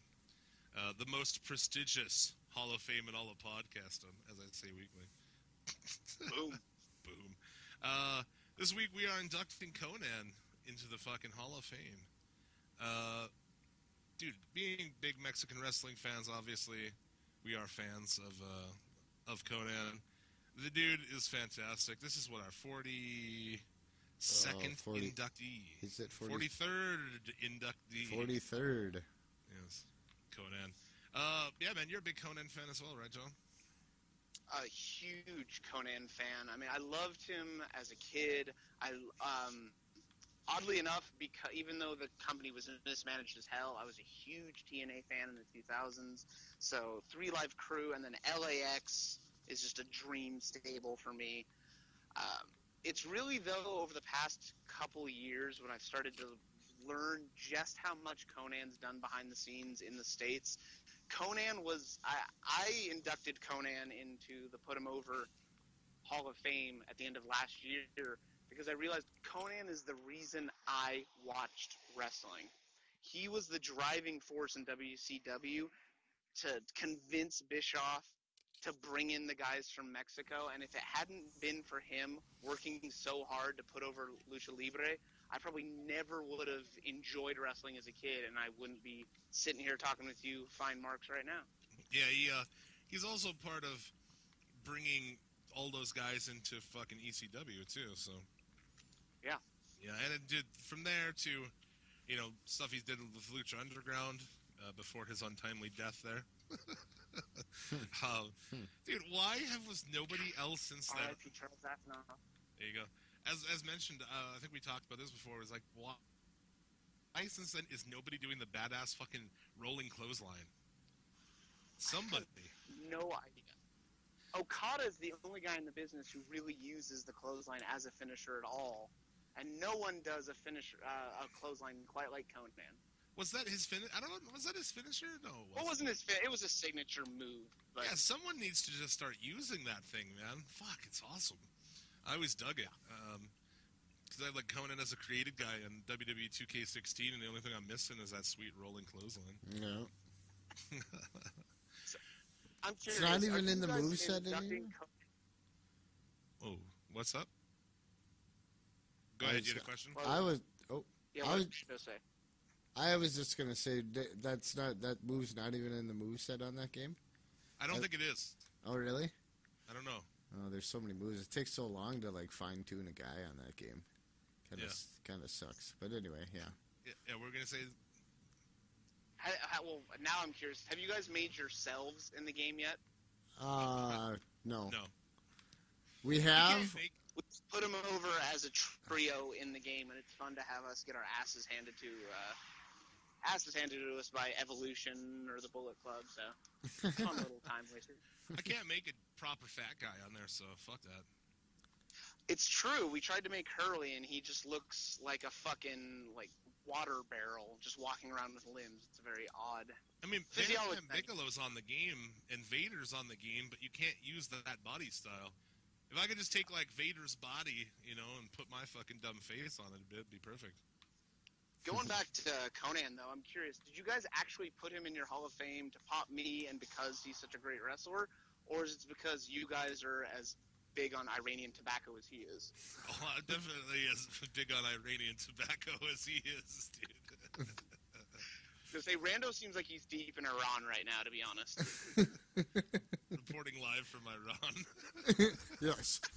But dude, that was the best. That was the best confirmation you could have given me, Rando. I asked if you were deep in Iran, and you had this delayed, nervous chuckle.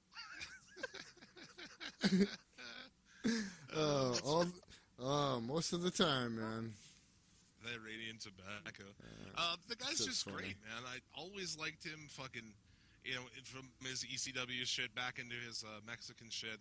I really feel like he made leaps and bounds when he fucking adopted the actually dressing like a fucking street Mexican dude.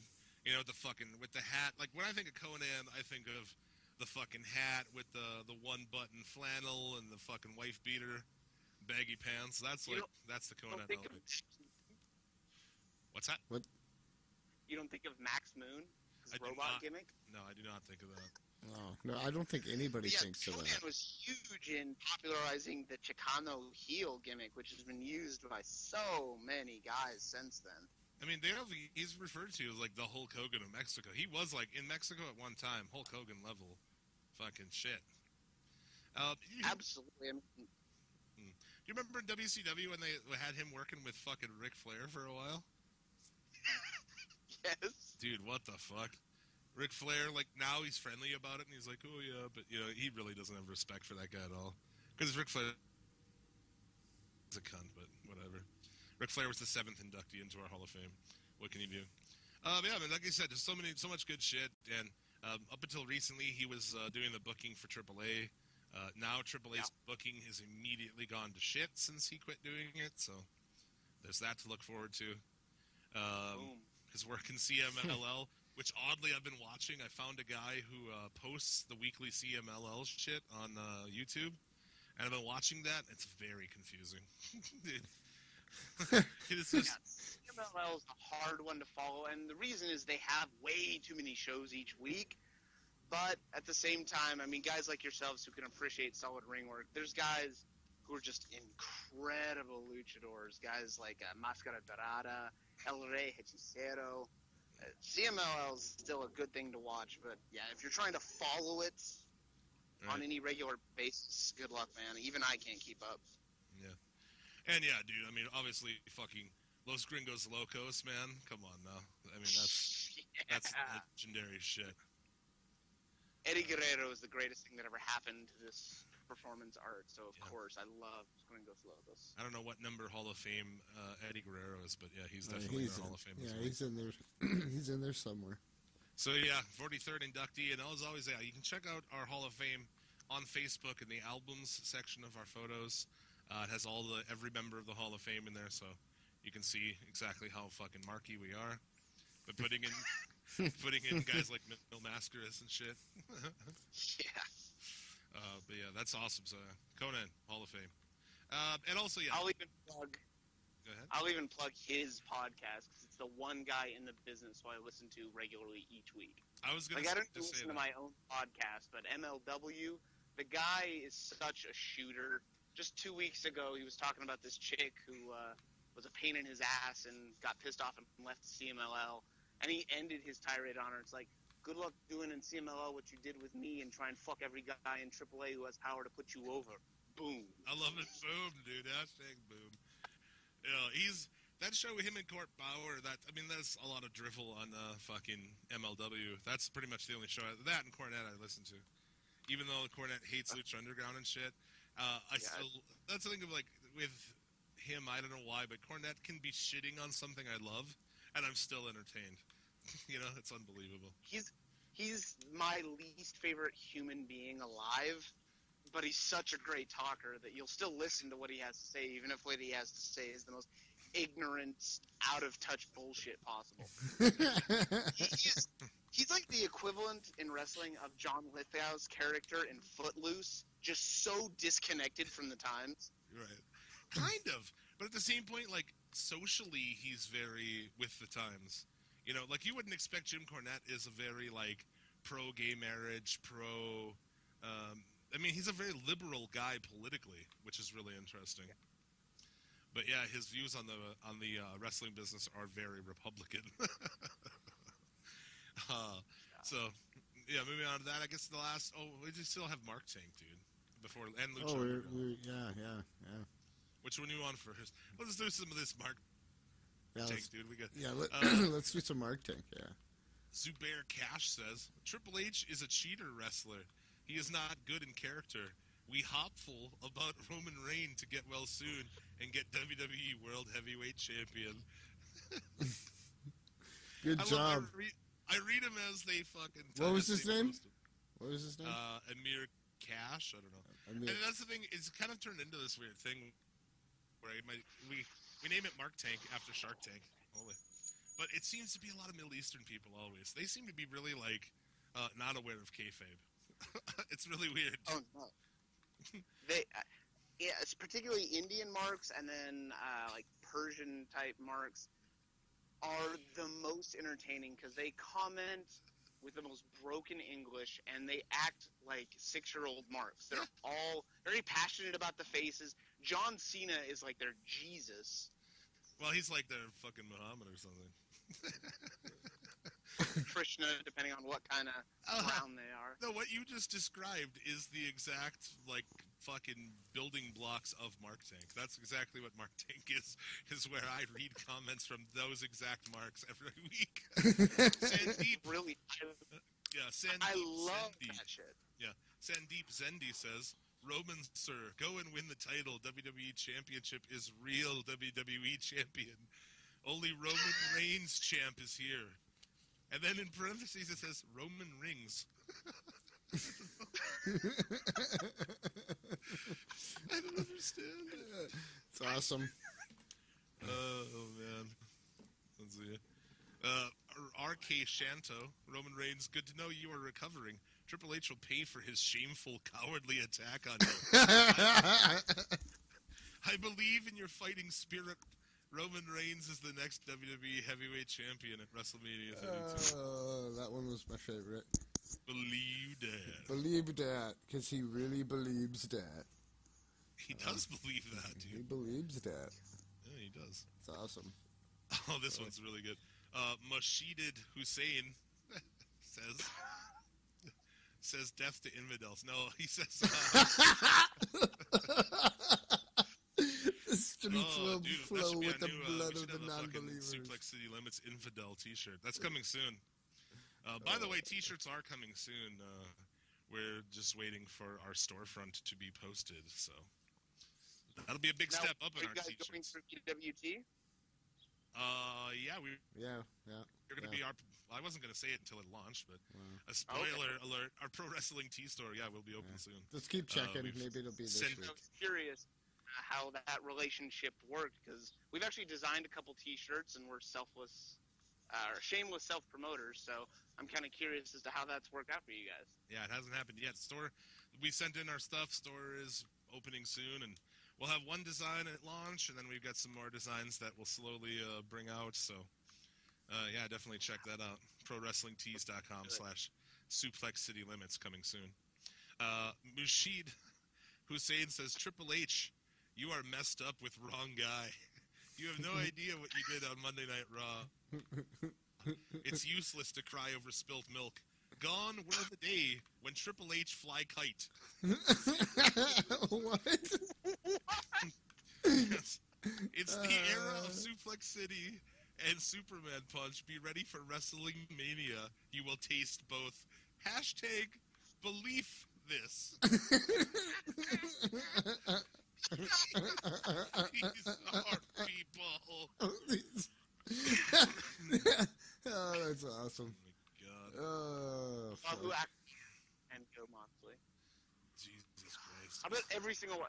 These are the kind of people. These are the kind of marks who are all about Dean Ambrose, like just constantly talking about the Ambrose Asylum. Do you have any good Mark Tank bits on Dean Ambrose? Because you don't even need to look into the Mashid Ramadijading guys to find a good one for that.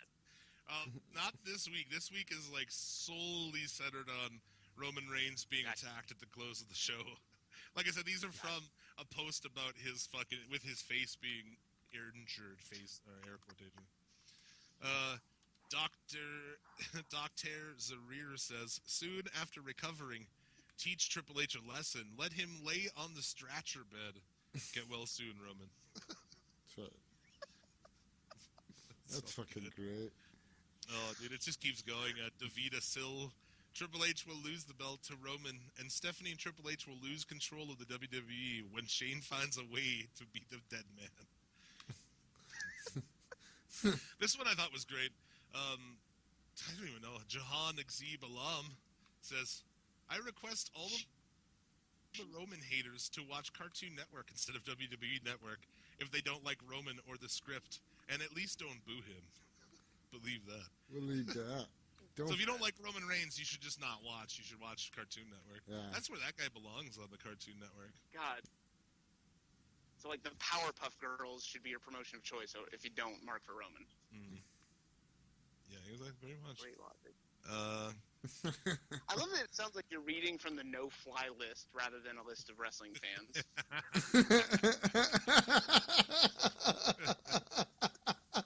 Jesus.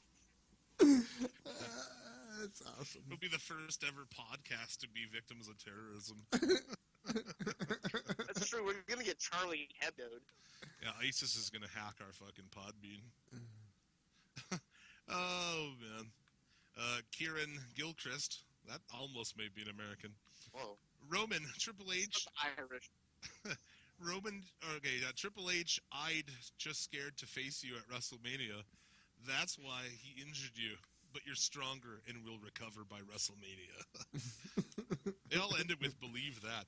They all do. That is like one of the worst fucking catchphrases that They all end with believe dad, huh? Oh, lots of them do. That's fucking funny. Dude. Some of these are fucking... This one's interesting. It's kind of long, but it's from Jennifer Krieger. So she says, I understand it's TV and all that, but I personally know what it's like to have a broken nose, including the swelling behind it. That was no blood packet. If anyone else endured what you did, Roman, they'd be lucky to be alive. Oh, There was no reason, serious. professional or not, of why the attack happened. There's entertainment and there's going too far. This went too far. If you Believe are that. feeling up to it, would be awesome to see you at WrestleMania. Take care, and I wish you a speedy recovery. So she starts off being like, I know this is TV, which is basically, I know this is kayfabe, But then, like, so this is outside of the... Oh, man, I can't even begin. I don't even know where to go with this shit, man. Good night, jabroni marks, who don't know how to work when you work and work yourself into a shoe. Marks. P-Fin Maharana says, Triple H...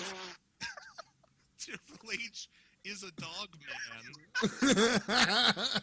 But Roman is a king of ring. Roman is the king of ring, huh? I want you to roll that back. You just said Triple H is a dog fan. A dog man. Roman Reigns. Yeah. Oh, a dog fan. Jeez. Roman Reigns is a king of ring. Oh, that's fucking awesome. Yeah. That's people. These people are far more qualified to like bring me my chicken shawarma than they are to weigh in on wrestling. This guy looks like an American. He's white at least. Mikey Hellman. That's pretty. That's Standard name. So stop letting Roman down, guys. Seriously, this guy was an underdog. Now on top. At least give him some credit. Dude, I have so many. But let's just finish it off with my favorite one probably of the thing.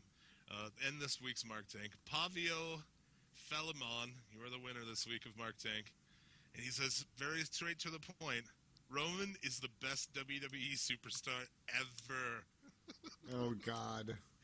Whoa, this guy's an adult man with a job who pays taxes, and he said that? Yeah? I don't know if they pay taxes over there, and I don't know what qualifies as a job over there, but... He has an internet connection. And an email in the account. middle of the desert. Yeah, and an email account. I don't know. I'm always just flabbergasted when I see like adult men, the kind of people who theoretically own their own home or at least rent their own apartment. They have a driver's license. They might have put their penis in a vagina at one point in their life, Probably. and they are wearing a Roman Reigns t-shirt. That is something for 6-year-olds and casual fangirls and no one else. As I said, I'm all for wrestling T-shirts. Fucking love it. But we talked about on the show. Is there a shirt in current WWE you would wear outside of maybe a Kevin Owens shirt? The Lucha Dragons. I'd wear a wear Lucha that shirt all the Dragons time. shirt. No, I'd give you that. I'd do that. But there's very few you would actually fucking rock, right? Yeah. I've got some NXT merch. Like I'll throw on my Samoa Joe shirt all the time, but Yeah, that's cool too. Yeah, but for the most part, it's not shit you'd actually want to wear. it doesn't help. They're just now hiring that actual artist to design some nice looking T-shirts. Everything that they had before that looks like something you'd buy from Walmart, like a graphic screen tee for $7.50 that's espousing something about like a snarky kind of romance, like or joke, like I'm with stupid, or they just look like the kind of shirts that are worn by people who unironically love Jeff Dunham and live in Reno. Yeah, come soon to our pro wrestling tees store. A shirt that has I'm with stupid and an arrow pointing to Ryback's face. So check that out. Nice. No, I would buy that. I would buy that. Believe that. believed it. And before we get the fuck out of here, Lucha Underground. Sorry, it kind of got oddly shuffled to the end. I know we've got people are like, forget Raw, just talk about Lucha Underground first. But I apologize. It kind of things got shuffled around. Blame Lucha John. Hit him up on Twitter and What a complain. piece of shit I am. Yeah. What's your Twitter? Your personal Twitter? At Lucha John. My personal. I say I don't have a personal Twitter. I live kayfabe because life is a work. Life is a work, baby. There you go. And as usual, for any hate mail you have for Suplex City Limits, send it to @the_Federation Podcast on Twitter. Okay. Moving on. Can't forget about our Canadian brothers. I was just talking to Tyler Fudge of the Federation today about setting up the next fucking Suplex City Limits Federation Super Show. So, Oh, we're going to get the booking ready for that one? yeah, get ready for that sometime. Awesome. A scrotum tingle in anticipation. Mine is too. Oh, is that a jet? What the fuck was that? I wish it was a jet, but instead it's a giant black Hummer, and I can only imagine the guy driving it wears Ed Hardy shirts, and his name is Chad. Yeah, he's a registered sex offender, probably. Yeah, of course, yeah. Of course. I think pretty much everyone who drives a Hummer is a registered sex offender. I'm pretty I sure hear they come with roofies in the glove compartment. Yeah, I've heard that's an actual statistic. So, where are we to? Driving a Hummer is the same thing as saying all through college I wore my visor to the side. Or backwards and upside down. Or Yeah, One of the two. or my older brother was a dickhead to me when I was younger. Yeah, my dad didn't love me. Lucha Underground, well, another great show. Sorry if we're going to be spoiling it for Lucha John. Yep, sorry. go for it. But it started off with a Pentagon Jr. and Vampiro segment. Just kind of, it was pretty awesome overall. I thought it was good. And just kind of building more on their shit. We did get Jack Evans and the aptly named PJ Black, as he is now known. Really awesome match. Jack Evans comes out and jacks the mic from the announcer, and he's fucking rocking it as a heel down there. Yeah, he is. It's just super good match. I mean, I don't know. I don't mind PJ Black. I think like as far as with so many strong characters, I don't feel like the Darewolf is much of a character. No, he doesn't have a no. But he's good in the ring. I think he's fine. He's a decent worker. Yeah, he's down there to work. So yeah. I was there for his debut match at the taping, and I can tell you, he's a sloppy ring worker. They cut out several botches. He had that debut match against Willie Mack, and Willie tried to cover for him in a lot of spots, but luckily there's so much post-production that they were able to make him look good, but in a live show, PJ Black doesn't impress me personally. Well, there you go. Okay. Yeah, I mean, well, obviously the show, being very edited, you can hide a lot of that shit, so. King Cuerno and Killshot, man, Cuerno's on, like, every episode. Yeah, he is. That's not a complaint. All in all, good match, too. I like both of these guys. The WWE roster, we like 5 guys on that whole entire roster, and yet I love, like, everybody on this roster. They also had a cool vignette for Famous B. He's coming back, and it's like him's like a used car salesman kind of deal, and it's like 423 get fame. So I actually called the number, and there's like a message from Famous B on there. I thought it was a pretty cool fucking deal. Oh, really? Yeah, it's pretty cool, man. If you haven't called the number, What a gimmick. yeah, no, I was like, I'm gonna call that number, and yeah, it's pretty cool, man. I popped when it actually was something for it. I was like, that's badass, dude. But Phoenix came in at the end of this match. I mean, they're still working the Phoenix and King Cuerno angle, so that'll be happening more. The sirens in the background, that's awesome. Just to prove that I'm really in Las Vegas, I'm sure they just found a body. Weighing in, I haven't seen what happened this week, but I've been a big fan of the King Cuerno Phoenix rivalry. I'm a big Phoenix Mart. Got to meet him in the parking lot outside of the temple.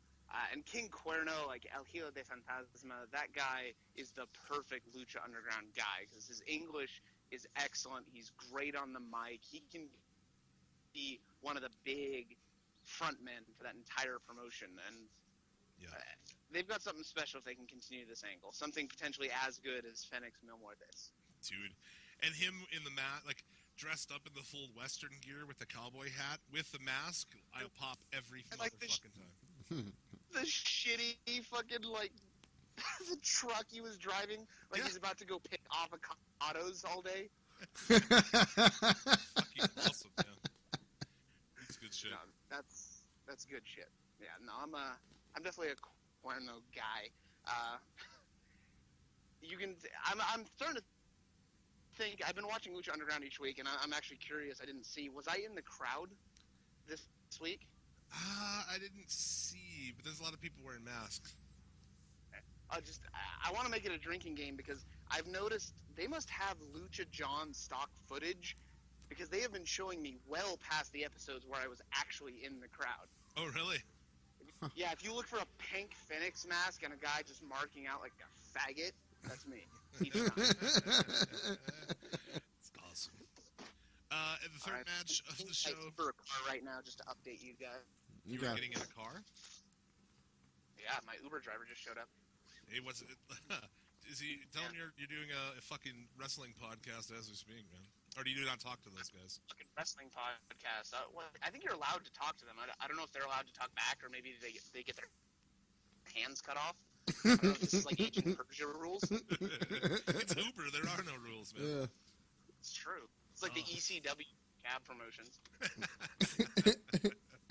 Yeah, I would say as long as he doesn't go on a shooting spree, you'll call it a win, dude. Yep. He's that Uber driver in Michigan. That was crazy as fuck. Yeah, dude. National tragedies aside. Third match. National tragedies aside, let's continue talking about Roman Reigns. No, Oh, yeah. El Tejano versus the crew with Chavo Guerrero, the remaining members of the crew. In a gauntlet match, Tejano starts it with Cisco, immediately super kicks him and gets the pin. Cortez comes in, they worked out a little bit longer. Pins him, and Guerrero gets in. I fucking love Chavo Guerrero. I don't give a shit. A lot of people shit on that guy, but he's still badass. Yeah, it's nice to still see him around. Yeah. So he basically Castro grabs the bull rope and traps Tejano, basically, so he can't kick out. Guerrero picks up the victory after the match. Tejano chases the crew to the back. So we're still working this angle with them. And then there was a Pentagon and Katrina segment. So next week, he'll be... Go ahead. Those bangs of hers make my penis happy. I'm just gonna say it right now. Everybody's saying that, dude. Look of hers. Yeah. He puts her into an arm bar. Lights go out quick and back quick. She's teleported to the side of the ring. The same thing again. Boom, she's outside. So she kind of teleports off, and that sets up Pentagon Jr. and Mil Muertes next week. Even though he's got a broken arm, kayfabe, I don't know. Whatever. So that should be interesting. And then the last match on the card, Mundo and Brian Cage. Badass match. You know, as far as big fucking giant guys go, Cage is pretty good. Cage is good, man. This was the debut of Taya, who is... How did that go? She jumps in. You know, she jumps into the ring and hits Cage in the face with a pipe. Yeah, with a lead pipe. No, she gives it to Mundo. Okay, right, yeah. Well, there you go. Yeah. Yeah, he gives a pipe to Mundo. Mundo hits Cage. Running in on a guy like Cage. I mean, that guy's not even human. He's a machine. He is a machine. I heard that before. I've heard him speak about this at length. And what's weird is I'm pretty sure, like, as far as nomenclature goes, they call him Cage. We got a bad connection, man. I'm curious. Can you hear me? I've got full bars. You're killing me. Yeah, we lost you. Can you hear me? Oh, you're back. Oh, now you're back. I've got full bars. We're going. I just want to ask you guys, as far as Lucha Underground goes in the kayfabe, how do you guys feel about Joey Ryan and his angle? The fact that Cortez has been an undercover cop this whole time. It's awesome. What do you think about the storyline? I like it. Yeah, I like it. I think it's a perfect storyline to bring him into Lucha Underground. I like it a lot. Dude, I was popping so hard when I saw Joey Ryan come in as an undercover cop. That's amazing, dude. All about it. And, dude, this is good, man. This whole fucking show, I just love it. Every week I'm so excited to watch the shit. But at the end of the show, Corno comes in and, you know, he wants his match, you know, with Mil Muertes because he does hold the Gift of the Gods championship. Katrina says that's, you know, basically tough shit. He's already got a match next week, and he'll be going against Phoenix. So we're going to get King next week. You got ladder match. Yeah, in a ladder match, right. So you got Phoenix and Corno in a ladder match, and then you got Mil Muertes and Pentagon. So that's going to be a bad fucking ass. Yeah, that's probably going to be the whole episode. Hopefully we get a couple 20-minute matches out of it. That'd be all right. That would be good. I could dig that. There you go. So that's the week in wrestling, man. That's it, huh? We already did Hall of Fame? Yeah, we did. Oh, wow, we're done already. Great Hall of Fame. Yeah, man. Wow. This is the end of the You had a very eloquent and sexually attractive guest as well. Yeah, exactly. So, busted out. It ended up being a probably 2-hour show, a little over 2 Yeah, hours. we'll be right around there. Too, Yeah. So my laptop's about to die, so let's Oh. wrap this bitch up. And fucking A, man, good show. Thanks, Joe. Thanks for having me on. Dude, thanks for taking the time out and going through all the bullshit that you did to be on the show. Man. Absolutely. I mean, just so you know, do I need to talk to your agent about my appearance fee, or how does this work? You guys send me a check, or how does that work? You're gonna get a package with a jar of pennies in the mail. Yeah. I heard you guys, since I've been on, I get a discount on Lucha Loot. So That's right. You do. God, that's a great prize. What was the 10% code? off. Were you listening? What's the code? Yeah, it was what? You guys said SLC 10, right? SCL 10. Yeah, SCLT. I'm dyslexic. Shut up. So yeah, check out the Put 'Em Over podcast everywhere fine podcasts are found. I'm sure you're on all the usual suspects, as are we. Follow on Twitter, Put 'Em Over, and you can follow Lucha John directly at Lucha John. You got anything else to plug on the way out? What's your new? You talked about the new episode. When is that out? The new episode, we're not sure when it's going to be out, but we're trying to hook up. We're going to be interviewing Stokely Hathaway, as I said, so that should be a lot of fun. We're hoping to have Raymond Rowe on the show here pretty soon as well, so talk some War Machine, which should pop you guys. But Awesome, cool. just plug, definitely plug myself at Lucha John, because I'm definitely the best guy in our group, because the other two suck. Come on, shoot with me. Always have fun marking out with people. So Awesome. And yeah, that's going to do it for this week. Next week, we are joined by pro wrestler, the hipster heartthrob, Casanova Valentine. He'll be hanging out with us. Also, coming up in the future, we've just booked Scotty from the Spanish Announce Table podcast will be coming on. And that leads us into our 1-year anniversary show. It's going to be just me and Rando, rocking solo, looking back on the last year of the show. So keep tuning in and, like, follow, subscribe, all that shit. We'll be back next week. And as always, may you get all the dick and or pussy you desire.